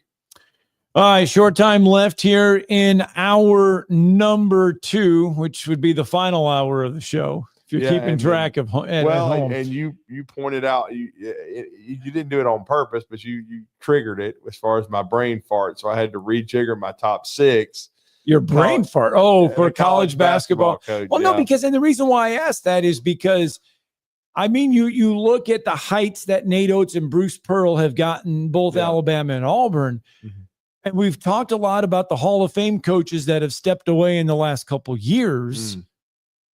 Where do Nate Oates and Bruce Pearl now slide into the top 10, top 5 conversation? Because Dan Hurley has proclaimed I don't think they're either one in himself. the top 5 yet, but they're on that path. They would have to win a national title to get into that top 5.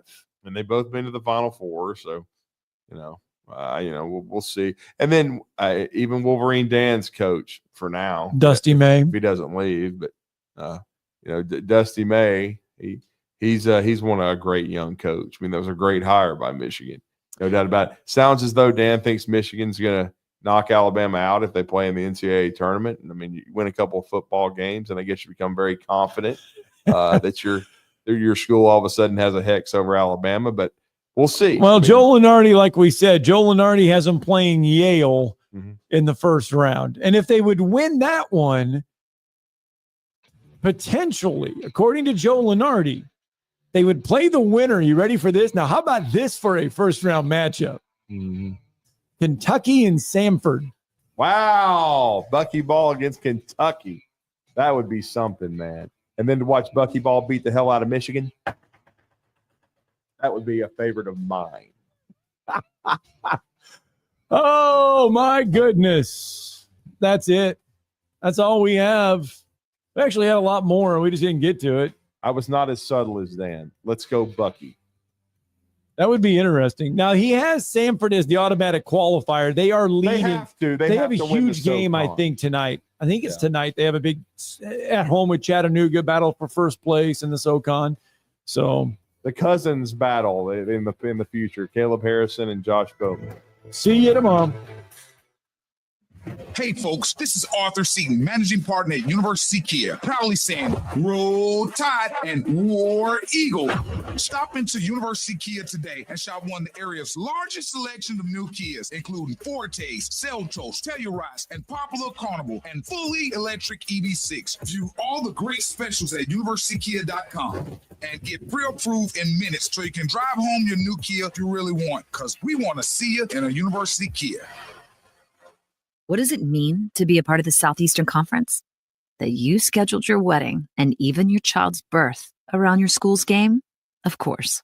But it means more than that. It means you're home to hundreds of Fulbright, Truman, Goldwater, and Rhodes Scholars. It means starting out as the birthplace of American public higher education, and now leading the way in unmanned spacecraft. This is the SEC. And here,